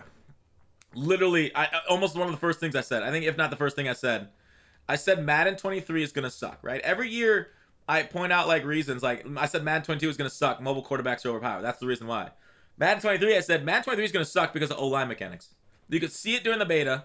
I tried to give it as the main feedback, but instead, like for some reason I couldn't log onto the forums this year. I got on like once, or like no, I saw their blog on it. Like the number one feedback was leave the game the same, which is no feedback whatsoever. The number two was bring the refs on the field. And I was like, okay, that's stupid. And then some other jerk off things, but like biggest thing, it was so evident was how bad the offensive line played. And look at where we are. What's the reason why Madden 23 sucks? Yeah, O-line. That's crazy. Yeah. And so, like, what's the biggest change from this than last year? Because I don't think they did much in terms of, like, why they should just be incompetent. They were not this bad last year. I think we would have all saw that they were this bad last year. Like, so what was the major change? I don't know. I legitimately have no clue why offensive line deteriorated in the run game. Like, the pass game offensive line's been bad, but we've always had escape artists late last year. So like so say last year you got an A gap, right? Which we had nano protection last year. We had more aggressive nano protection. There still is a little bit of nano detection, but it isn't nearly as much as it has been in the past.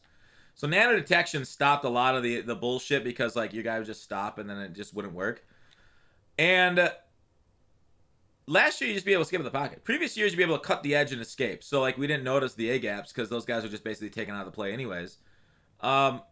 And this year, where like we rely on staying in the pocket, stepping up, making a read, and throwing it, people realize, hey, not only can I nano a little bit more, get bullshit disengages, which could always happen, it actually hits us because we can't escape the pocket as easy. Gotcha. Lance, appreciate the sub. That's fascinating. Cause I'm just like, it's just a little stuff. It's like, because that's why I know people are mentioning. We talked about this before on the podcast plenty of times about like, should they just switch engines? Because the Frostbite engine makes things difficult to like fix, and it's like they fix one thing and then everything else just kind of collapses underneath it because it's just faulty foundation. So I wonder if that's something to do with like the engine that they're using, and if they should like just do what FIFA did and just switch engines from Frostbite. You know my dream, right? What's your dream? It didn't come true. My dream was when they brought NCAA back that they'd spend a couple years creating an engine for it, and they'd build it from the ground up, dude, and they'd make the perfect football simulating engine or whatever it is, and then Madden would switch to it the next year. Yeah. But instead what they did was the fucking lazy solution of taking Madden's engine and just putting like Frostbite or whatever and just making NCAA on top of it. Gotcha. Yeah. That's wild that they're just gonna just copy. I guess because it's already there. If it ain't broke, don't break it. But it's broke. But they don't know that. Or they don't care to know that. They don't care. Yeah. That is okay. Yeah, I guess it's too much work. It just comes down, again, just to resources. Everything always falls down to, like, resource. Can we go ahead and get some more resources for this game? And they don't get it. That's the big issue. Like, if they took some of those billions they buy back in stock and put that into their frontline staff, do you know how much better this game would be? Like, they don't even have to do all of it. Just get, like, I don't know, 10% of the stock you buy back every year. Just stop. Just don't do it. Just bring it back. And take that money and put it into your dev staff. Can you imagine what 10% of their stock buyback a year into dev staff would do to Madden or, FIFA or whatever? Mm-hmm. I think my. It'd be so good just because you get new ideas in there. It's just like you got more people who you can you're employing that may come to the table with different perspectives of things. So just for that reason alone, just makes sense to just invest. Just because you're going to get new innovation potentially out of somebody that you don't know, instead of just keeping the status quo the same. Mm-hmm. BK says, engine's not the problem. Problematic legacy code existed. I mean, that's the whole point about building up from the ground. Yeah. Did you not understand the whole sentence? Come on. Twitch chat, stop being problematically ignorant. Thank you. Yeah, please be smarter. Yeah, we know legacy is a thing because it's been that way since we've been playing. Foxx and I've been playing Madden for like 10 years. Foxx longer than me, obviously, because Foxx is playing franchise. You call me old? I'm calling you son of a bitch. I'm calling you. You goddamn coward. You played for. I got Madden 13. You're playing franchise. I know you're messing with me. I know. I'm just trying to defend myself. I ain't calling you old. I'm just saying you're more experienced. Nice way of, but no, yeah. I've been playing Madden. I think Madden since like 2002. Prior to that, like QB Club and Tecmo Super Bowl. Say close to 6. No, they actually rewrote the code for the changeover from PlayStation 2 to PlayStation 3, or what is that, Xbox to Xbox One. They rewrote the code for those games, and that's why the 06. Oh, 06, okay. And that's why 06, 07, 08 are some of the worst Madden games of all time due to them being new code and them having to rebuild it from the ground up. And so we have code nowadays from those games, and that's what they built on. Yeah. So like I started playing Madden like Madden 13. That's like my first Madden. So like I don't know like anything about anything. So that's why I just kind of like refer to you about this, and I learned my legacy stuff like more recently than like it's been around forever. Because I know a lot of people like this stuff's been doing it. And like, so example that we always face is like the field goal block glitch, where people will go offside, sit and block the kick before you go into overtime, and then the game just goes to overtime. It's like, how's that still a thing? Every year. Yeah. Every year. It's because legacy. Yep. Yeah, because they fix it one year and then they forget to update it for the next year, hilariously. Because they build it off the game from 2 years ago. It's so weird. Yeah. Hey Fox, you got Stex if you want to do security with me in New York for high-end retail? Thanks, lol. I don't know what that. I guess. Do you see what Cutter's is? Maybe you can send a DM. Do you want to move to New York with Cutter? Hey man. I'm not sure you should take an offer from a Twitch chat. I think you'll leave without like a fucking kidney. I mean, I don't think I could afford to live in New York even with like a reasonable salary, like working security. So. Cities are crazy. DM me the paperwork. Let me see what payment talking about. Hit him up on Twitter. Is your Twitter DMs open? Yeah, they're open. Send text the Twitter DM on the paperwork and feet pics. And some feet pics. Make sure to include feet pics in all DMs. Yeah, send me some feet pics. My girlfriend doesn't believe that y'all be sending me feet pics. So if y'all want to send some feet pics, y'all can. I told her that y'all are wild. That Gut Fox be having people send me feet pics, and then she's like, "No, he doesn't." I'm like, "Yeah, he does." So you got really mad about it. So a couple weeks ago. So a couple weeks ago, when Zerk was here, I updated my profile to DM Xerxy feet pics for a free bundle. That's nice. I don't know if I should ask him if he got any off of that. Yeah, you should definitely do that. Yeah, I got Mac. I got a dick in my DMs. That's why. It wasn't a foot. It was a dick. That's right. Weren't there like girls approaching you saying how much are you willing to pay for feet pics? Didn't you get that? I think I got 2 of those. Yeah. So it was. Sending them now. It was a weird time. I was like, what is going on here? You got a whole ass schlong. A whole ass dick. And what's worse, I don't know if that was his dick or if that was somebody else's dick on the internet. Either way, I'm still disturbed. Like, you just sending random strangers dicks? Some people are doing some weird shit, man. I'm just glad I'm not like a I don't know if this is sexist, but I'm glad I'm not a female streamer because they get the weirdest shit. Like this platform's probably fucking torture for them. Hella. I would assume so. Maze got a dick pic during the stream the other day. Oh, does he has got DMs open too? Yeah, that makes sense. That's why you Are got Twitch to turn drops the on? messages No. off. Why do What? people keep asking about Twitch drops? No, we don't have Twitch drops. It would literally say it in the title about Twitch drops. Yeah, it's Wild World out there. Wild World of MUT. Anything else MUT style we want to talk about? What do you think about the weekend league changes this year? I like that you can play anytime, any day. Don't like there's a token involved, especially when rewards aren't giving you the token. So I don't know why they just have you use a battle pass. Well, they kind of do. With the token. Yeah, like you got like level 3 on the comp pass. Well, like so I got to level 12 before my rewards started giving me my stuff. And so the stuff I got previously, I'm still waiting for them to give me. And so it's like if I didn't have a token for this week already, I cannot play weekend league, or I cannot play weekend league. You just gotta play solo battle till you get it.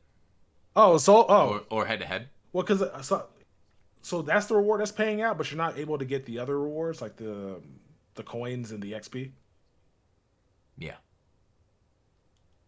Yeah. So like, weekend league wins no longer matter outside of the comp pass. No, so what I'm saying is not giving me the token to like play weekend league, because you have to unlock weekend league.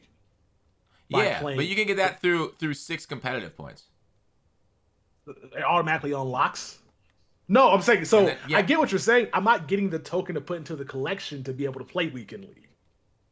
If that makes any sense, because if you go, because your rewards are broken. Yeah, rewards aren't giving me them, so I don't like that. Yeah. That's so that's it's really stupid. I wonder why they went from free and open weekend league to closed and token it. It makes no sense to me. Yeah, I don't know why they went from qualifying to just make it open for 20 for the week. Why do I have to have a token? That's just dumb. I guess it's just data. That's all it is. They just want data. These people are doing our sets. Yeah, so. Maybe they thought like it was the sense of accomplishment that you got from getting it to get it token. Maybe pride and accomplishment. I did want to talk to you about abilities in certain ones. Have you used strip specialist yet? Is that glitchy? I think only TJ Watt gets it right now, right? Well, so yeah, I had it on Leighton Vander Esch when I was doing the house rules that had the automatic activated abilities or X factors. And X factors are different, right? Yeah, was it an X factor? No, it's an ability, but he had the Unstoppable Force X factor equipped, so he just got off the pass rush, off the tackle instantly. It's glitchy on a pass rusher if you haven't tried it. Like if it gets strip specialist in the quarterback. Yeah, it's really glitchy. So I don't know if you had to have 90 tackle to get it. So like it's like Derek Johnson, and I keep saying Leighton Vander Esch. The only guys I know that get it right now. But if a pass rusher comes out with it, you might want to try it because it is really nice. Lawrence Taylor is 1 tackle away from being able to get it. Huh? Too bad we can't power him up, eh? Yeah. So from what I've noticed, it's pretty nice. I think like in like the 5 games that I played with him, he got like 5 fumbles, just getting 1 sack. So, and that's way better than like the hit sticks. From what I've noticed, is stripping the quarterbacks more often. No, I know the R1 this year is definitely the way to get turnovers. Yeah, without a doubt. So 90 tackle for it. Does Clay Matthews get it? He's a speed rusher. Yeah, I would try if you can get edge threat in that. I don't know if he can stack the 2. It might be a tier 3 ability, but if somebody gets to the quarterback, like it's noticeable. Yeah, because I know if there's a gang tackle, click on and hit R1, and somebody will punch at the ball, and there's a chance that it comes out. I don't see strip specialist on him. Maybe I missed it. Maybe I might be blind. Let me go to. I think MUT.GG's got a good resource for these things. Maybe they know all the strippers. Yeah. Because I want to know, because like I know that with the new punch out mechanic, which is really cool. I like that they added that. Like just seeing dudes out here full fledged throwing a fist like they're Aaron Donald at people is super nice. Well, Aaron Donald throws helmets. TJ Watt's the one that gives the old 6-piece to people. Yeah, just out here just punching in the gut, just throwing hands. It's fun to see. So I like that addition. But yeah, if you can get a pass rush with it, I think it'll be nice to be able to get that turnover. You know, I thought TJ Watt gets it, but this says only Ronnie, Vander Esch, and Derek Johnson. Huh. Let me look at TJ again. Troubleshooter, gifting 5? Sub-hypes, baby. Wow. Tell Tex I love his nasty feet. Troubleshooter loves your nasty feet.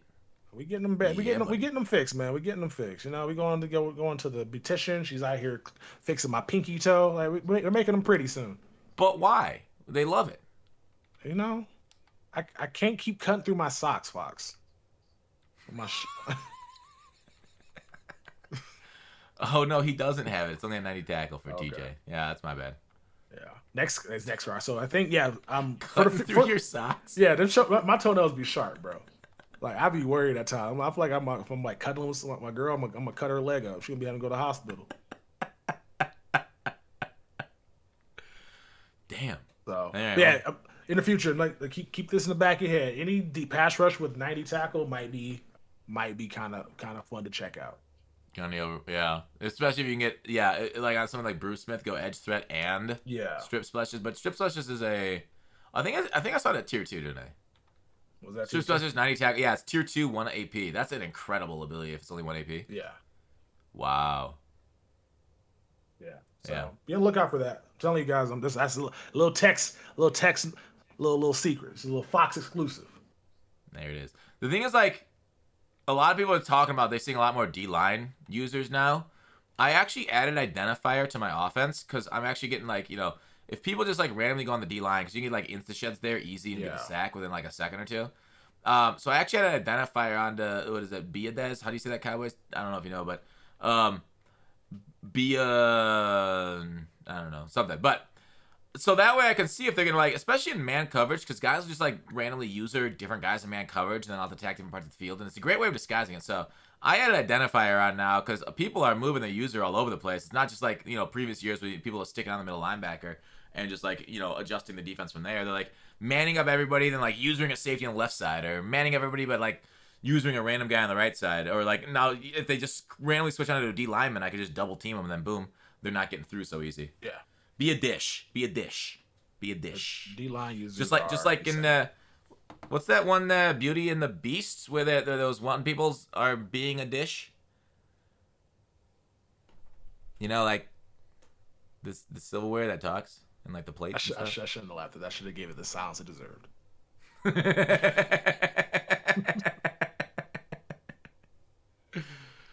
The new team of the week, defensive tackle, should get it. Oh, defensive tackle pass just kind of sucks though. All my pressure is coming off the edges. But that random shed though, man, they really be out here randomly shedding at times, and I love that. Oh, that's fair. Yeah, so these don't get blocked. I'm like, did that guy get blocked? Nope. He just ran through. Did not get touched by nobody. I should look at my D-line stats right now, actually, because like Bruce Smith gets an insane amount of sacks for me. And then Warren Sapp gets almost nothing. Remember like how insane Warren Sapp used to be in this game? Yeah. Warren Sapp so athletic. Oh my god. Yeah. So this is what chat said I should have done after my last joke. Can you hear that? Crickets. Yeah. You know, that's the best sign of a bad joke. It's just not even a bad joke. It's a joke that's just not, you know, just. I actually had 17 sacks with Warren Sapp and 1,400 downs. That's better than I thought. But then wait for Bruce Smith. This card with edge threat has been a psycho. Like, all right, he's got 48 sacks in 1,400 downs. So he's like almost between double and triple the amount of sacks. Oh my god, that's insane. 48 sacks, and yeah. He's been an absolute game changer for me. And also, like, you know, pressure on quarterbacks, if pressure and accurates, it speeds up the pass. So, yeah, Bruce Smith, an edge threat. Like, people that are running Chase Young now at edge threat, there's a reason why I recommend him as, like, the best campus hero to get, because that edge threat is so sick. Who's my other edge? Lawrence Taylor, I actually haven't run him a whole lot. Deacon Jones or your left end. What does that mean? Not many interior offense linemen have upper 80s pass block power. That also helps a little bit.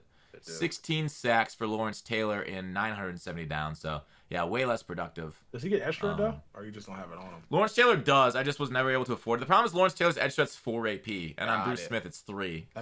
So I make sick. I know people were saying Bruce Smith is the best all Madden player to come out because of the edge threat, and not Lawrence Taylor. Yeah. Yeah, Bruce Smith's been great for that. But now that we got a few more edge threats Okay. now, especially at the defensive end. I think Lawrence doesn't get it. DeMarcus Lawrence. Oh, I tried to sell him and nobody bought him. Sad. Was he at 469? Damn, that's fine. I love the pick for edge threat is actually edge threat elite. Yeah, we don't talk about that little guy. What limit do you think we're getting for ultimate kickoff? Limited for ultimate kickoff. Let's see. It's gonna be a current player, right? Fred Warner. It's always a Fred Warner.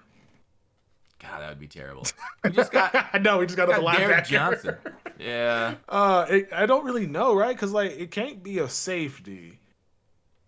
But it can't be a Why can't it cornerback. be at safety? I feel like probably a quarterback and then an outside linebacker. That's my guess. Wait, 2 on the defensive side? Wouldn't one be an offense? No, quarterback. Sorry, quarterback. Oh, a QB and OLB. If the QB, hopefully will get fearless, and hopefully have a good release. Yeah, I think. But I doubt it. We got the Hurts limited, but we might get like a more stationary type of quarterback that has better abilities. That's true. Like a Tom Brady. Tom Brady kicking the season off with his new face that he got. That'd be perfect. That's why he skipped the camp because of plastic surgery. That rumor. Yep. Is that true? I mean, people were saying he was smiling while his mouth wasn't moving. So, like, or while he Tom was Brady. talking. Yeah. Plastic surgery. 4 days ago. Matt Ryan seems more realistic. That'd be like because Brady usually gets other cards. But yeah, I think it'd be a lot of these. start Oh, the go season ahead. off. I say start the season off right. Us always a quarterback. Changing up the meta. I think Tom Brady card could be alright. Yeah, I don't know. Tom Brady I can't really tell because a lot of the pictures comparison here has him from like like coming out of the draft where he's like much thicker than he is now.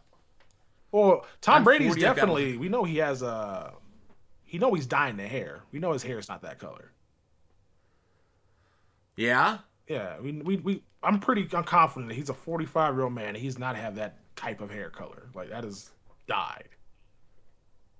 I don't think that's far off. Yeah, I don't think that's a bad. But like, is that an issue? No, I don't care. Do what you gotta do if you want to look beautiful. I don't care. I'm just like, but it's dyed though. Like we can admit that it's dyed.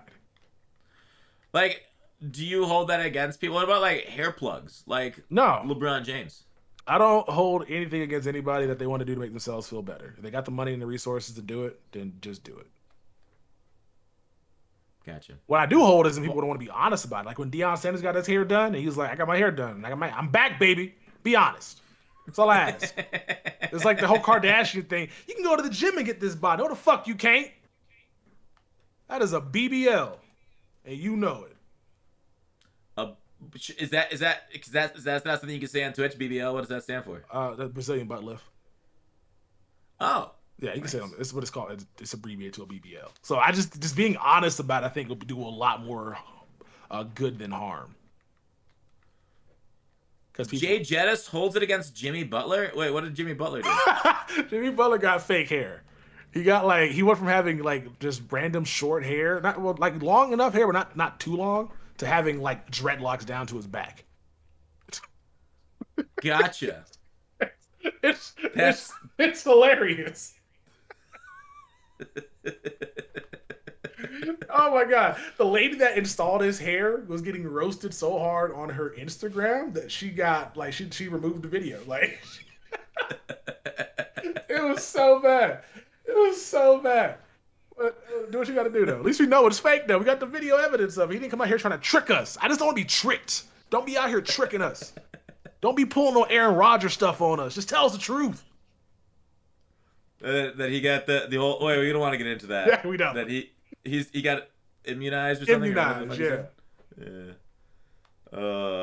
So who's the best DT? The DT that's coming out with Team of the Week's probably the best DT. Derrick Henry's though. What do you think about them like changing power ups this year? Like you can't invest in like Derrick Henry's for most feared anymore. I think that is. I don't know. I'm confused why they got rid of them to begin with. I don't know if it's just a work thing. They just got tired of like crafting them because it was a lot. But just I don't know. Like again, they just copy and paste. So how could they don't have all the assets for the core elites? Like it just seems weird to do all that work last year to then just come out with them out at all. And so I think from an investment standpoint, it sucks. But I guess from a team building standpoint, at least you're not kind of like just throwing train down the drain no more. It's a big W in my mind. Somebody in Yeah. chat said Foxx wears a merkin. It cracked me up. Do you know what a merkin is? Not at all. A merkin's a prostitute's wig that they used to wear over their genitals back in the day to like hide that they like infected with stuff. Oh. So yeah, it's a prostitute's wig around their pubic area. Yeah, no, I think the change. Hold on. What? Did everybody just stink back then? I feel like you could smell it if it was infected. Nobody had like smelling. They can just be like, they don't smell right. No, people are not like fucking hound dogs or something. Like we haven't lost our sense of smell as a human species. I think I can smell bad pussy. I think I can smell it. Well, if you're down there, maybe, right? Like, but you're not gonna go down. Like, is it about your pleasure? I feel like if as soon as that little outfit go up and there's a breeze that'll hit you, you can probably smell something. Like, nah, I don't like doing this. The breeze. But that's why they had like a bunch of fucking like lavender burning and shit. You know, that's why the scents were so important maybe back in the day to cover it up. Maybe. Because like to be fair, back in the day, like dude, the streets were shit filled, right? That's they true. Just pour like shit in a pot and then pour it out the window. Like, That's true. Like the scents were already pretty strong around you. Yeah, everybody probably just wasn't able to like. They were just like, this is my life. I just all I smell. The first person I was wearing soap probably like they called him a witch and probably killed the person. Yeah. Just ask them, see if they swim. If they don't swim, they wear a witch. Yeah. How did we get here? I don't know. Watch home. We were talking about team of the week, and then we deviated. Power-ups. We're talking about power-ups and stuff. Yeah. I think it's a big W. I always hated power-ups. From their institution till now, they were just a coin sink. They were just overall terrible for the game. I agree. They did not really have a purpose after once cards that didn't get power were able to get abilities and physical chems. It's like why are we doing this? Because they were good for that reason alone, just so you can have guys that were getting exclusive abilities. Because like certain cards weren't getting abilities. Like what 19 wasn't it? Yeah, like regular core elite didn't get an ability, but the 89 version did. So that's where it made sense. But once they decide not to do that, then they don't have no place in the game no more. Yeah, I like the only thing I thought Pops would have been good for is a parallel system, so that we can keep parallel progress all year. But they went overboard. And now this year they got lazy with it. And I don't care why they got rid of it. I'm just glad they are gone. I get that. I hated it. I get that. Yeah, I don't mind that they're gone. I wish they were still there because it's good for investors. It's good for like pack trash when you're pulling power ups, especially early on in the year. Like when Mostert was going for like 70K last year for whatever reason. Power passes were a great really thing fast. too. Yeah. So it kind of allowed you to like have a better grind, and it's like it'd have been nice to have some power pass on this battle pass instead of what we got uniforms. Yeah, I agree. I think the bigger L is no gap pack. Yeah, that one was fascinating. So I guess they just got tired of you talk about it Mark Monday every single week, so they got rid of it. Like, I feel like they hate me. They they see what I talk about and like, hey, screw this guy in particular. Mm-hmm. I'm just like, there's no reason for it to be gone. It's not like people were like making coins like crazy. Like, I mean, they were, but like, it's a process. So like, let them like, it's not like they're making millions of coins like in 2 minutes. Yeah, I mean, like, I felt that was a good way of just grinding the game. Yeah, kept the market content up there because people were able to pull like power ups and then posting those, and so there was some people that were able to get the power ups that people weren't pulling out of packs. Yeah, I got a call out in GMM this morning. That's not my first one. Kralo called me out a couple times, but it feels good to be back. What they say? Good to be back. What's that? What they say? Yeah, they called you out. They said, Gun Foxx is a creator that you should avoid at all costs. Oh wow, he has nothing but fucking trash opinions and terrible takes. And if you listen to him on anything MUT, we will ban you. They literally said that. Man, that sounds about accurate. Yeah. I didn't know TJ had that much disdain towards you. Yeah, he got really salty. I don't know. I can't play it now because it's copyright music, and this is recording on Twitch. It's recording your end and my end. But I got him his gritty from his video that he posted online. Oh, revenge. I got him dancing. Gotcha. Wait, let me see if I maybe I can mute it. Let me mute it quick. So it's going on the screen right now. I'm ready. So this is I got him whenever I score a touchdown or do something good, I got TJ grittying for me. So yeah, he's taken that, and I'm now his mortal enemy. You know what? I can see why. You embarrass me, I'm embarrassing you. Is that like? I don't think I know. I think he's cool with it. Actually. I think it's cool. Yeah, it's just fine. Yeah, no, but like, it's just he's immortalized forever now. Because I don't. Perfect. I never seen a gritty like that before in my life. Wait, let's see you do the gritty. Can I get a text screen that can have a celebration? I will learn how to do it, and I will send you a video. Really? I got you. I'm excited, dude. That's 100% going on a celebration. What song do you want underneath your gritty? I got a song actually, and I'll let you know what it is when I figure it out. Okay. All right. Cool. I got you. Cool. I got you. That's hot. To be immortalized in the den, I'll do anything. I wonder if I should have some sort of like open contest, and then we could get a bunch of people all on the screen at once, just forever grittying on any. Just have like a community gritty. A community gritty. I like that. Or I actually think EA did that, and I could maybe steal some of their entries. Although that'd feel weird because maybe people don't want to be on the stream, and it'd be weird to put them on. Although I totally did that to Zerk and Swift. I stole their gritty and put them on without consent. And Zerk, first time he saw that, was like, "What the hell is it?" Like, he freaked out in chat, and that was kind of funny. Yeah. Okay. Yeah. I'm gonna get my green screen up so that way you can crop it easier. I got you. Nice. It's gonna be huge. Can't wait. Big McGriddle. That's what it.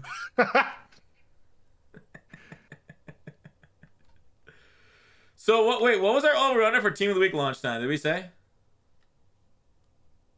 No, EA took down the VOD. It's supposed to be up like they said, like 3:30, and it's now 3:30, 3:48. Wait, did they tweet out it was supposed to go live? I don't remember that tweet. Wait, are people?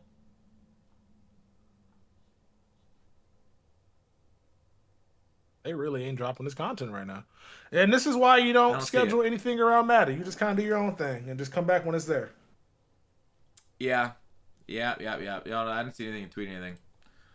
Oh man.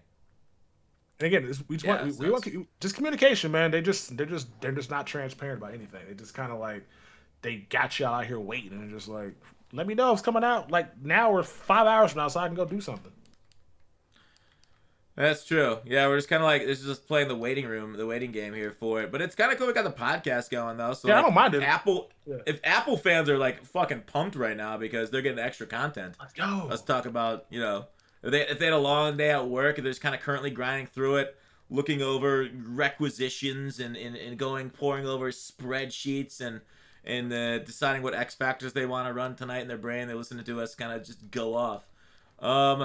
What do you miss most about the MUT game? What do I miss most? Fun, I guess you can say. Like I feel like there's ways to have fun in the game, but as far as like it's fun, no, I'm talking about you and the YouTube and the MUT scene. Oh, I miss like just the interaction of like with like content creators. I miss like messaging you guys, like keeping up with you guys and like chatting with you. Like the MUT Man podcast was great. Obviously, we got to talk to like content creators on a weekly basis and people who were making the game. I loved that. But yeah, mostly just fan interaction and then just like keeping in touch with like people that I met that play Madden. Because you just miss talk about fan interaction. Just miss ratioing people on Twitter, huh? Yeah. You falling off plus ratio to people, yeah. Mm-hmm. And it's like it feels good, man. You got your own text army. Yeah, I don't know why is ratioing a thing. Like, why is that? Is that just because it's just internet? I'm old now. I don't know why people ratio stuff. Why? Who cares? Like, I don't know. Ratio. I see that too. I'm like, what does it have to do with anything? The thing is, like, I think I saw a tweet the other day that said like Twitter's a weird place. Like, it doesn't matter like what you say. If you have more likes on your tweet, you're correct. Like, you come out and say the sky is blue, and if somebody says no, it's green, plus ratio, and they get more likes, that means the sky is now green. Yeah, that's how I know I'm not for the internet no more because I just don't get these trends. I don't get why stuff's funny. I don't get Everybody why. listening to you right now laughing, don't worry. It'll happen to you too. Yeah. Just like, what's the point? What's like, why do we care about ratio? And EA tweets out a tweet that says, "Hey, content's delayed." And somebody says ratio, and it's like 1,000 likes. Like, why are we like that? Like, why? What does that have to do with anything? It shows a dislike, for the product, I guess, and like you're showing like, hey, you screwed up, and we're showing it to you, and we're banding together, and all these people agree that you suck and you were wrong about something.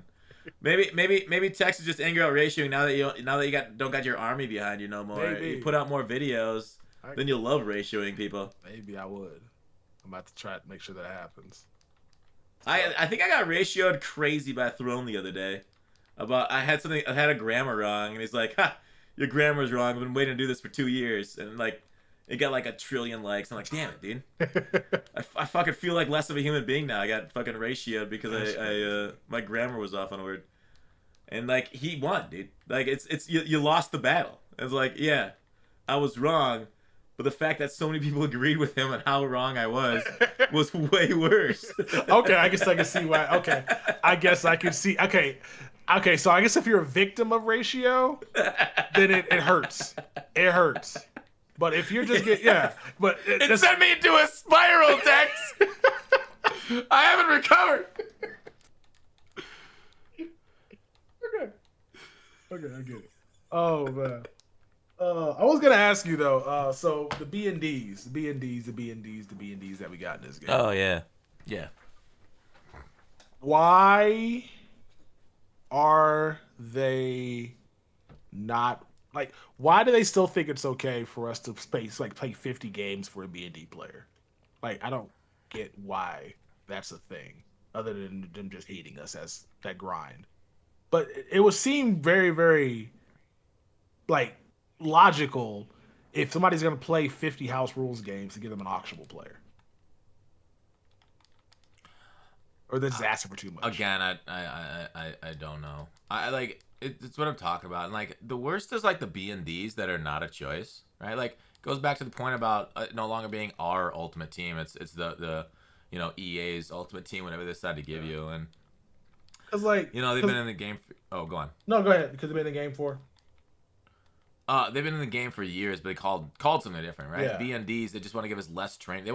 They continually want to give us less value for our time spent, but like they can give us a high overall card. And like the thing is like I talked about earlier with the economy, it's not some fragile thing. People aren't gonna ruin it because they can play a lot of games for house rules rewards. Like I get it. EA hates farms. They've hated farms for years. They hate Farmers of America and everything. But like. I don't understand the pain. And yeah, I get it. They don't want people getting like extra time. But like that's the thing is like those people are the ones that are most dedicated to your game. And why punish them for playing your game more and grinding out rewards more often? Like it feels senseless to me to punish the people that like your game the most just because they have extra accounts to grind it on. I kinda hate it. I absolutely I've said this multiple times. Yeah, let people that love your game play it as much as they can. Because somebody in the chat said market control. And I'm just like, I don't think that like somebody spending like a day grinding the game for an 86 overall doesn't affect the market. It just doesn't. Like it's not they're getting like a bunch of coins off of it. So like it can't be market control. So it has to be something that's a little bit more like evil from what I'm gathering out of it. Because like again, we talked about this earlier too. Like they just don't play their game. Like they just are unaware that 50 games is a lot. So therefore they just think this is okay. Yeah, like we all have like an infinite amount of time to do this stuff. Yeah. Is the podcast on Spotify? No, but I haven't. Unless Spotify changed something in the last like 3 years and how easy it is to upload. It's on iTunes. It's also on the website gutfox.com. If you just want to play it off the website. I don't know how to get it on Spotify. I didn't know how to do it 3 years ago. I haven't checked this year. They might have updated it. It might be easier now since Spotify is pumping their podcasts like crazy because they realize that they need to compete with everybody else. With Joe Rogan and stuff, they paid like a $1 trillion. Yeah, so maybe it will be easier. I'll look into that. Spotify and stuff. Footman Podcast brought to you at Fox Sports with 2 X's. I like it. Yeah, Fox Sports. At what point does EA give everyone Woolen since they've had like such fucking comp pass issues? That's not a bad point, really. Team of the Week welcome packs out. All right, use Anchor. That's what we did last year. So Anchor is the way to go. Okay, I'll have to look at the Anchor. All right, well, Tex, that's the end of the pod. Really appreciate you coming back after a 3-year-long break. And it was good to talk to you again. Yeah, it was good to hear your voice in person. Not in person, but good to hear your voice talking directly to me and not to just to chat. It was super nice. Glad that. And it was good to hear your voice when you're not yelling at me, fucking playing 2K wrong or some shit. You're playing it wrong. It's cool, but we'll get it right this year. We'll get it corrected this year. I think you said that right after you had like a turnover too, and I was like, "What the hell? Why are you yelling at me for that shit?" But anyways, all right, love you, Tex. Take it easy, dude. Take care, man. Peace. Have a good one, stream.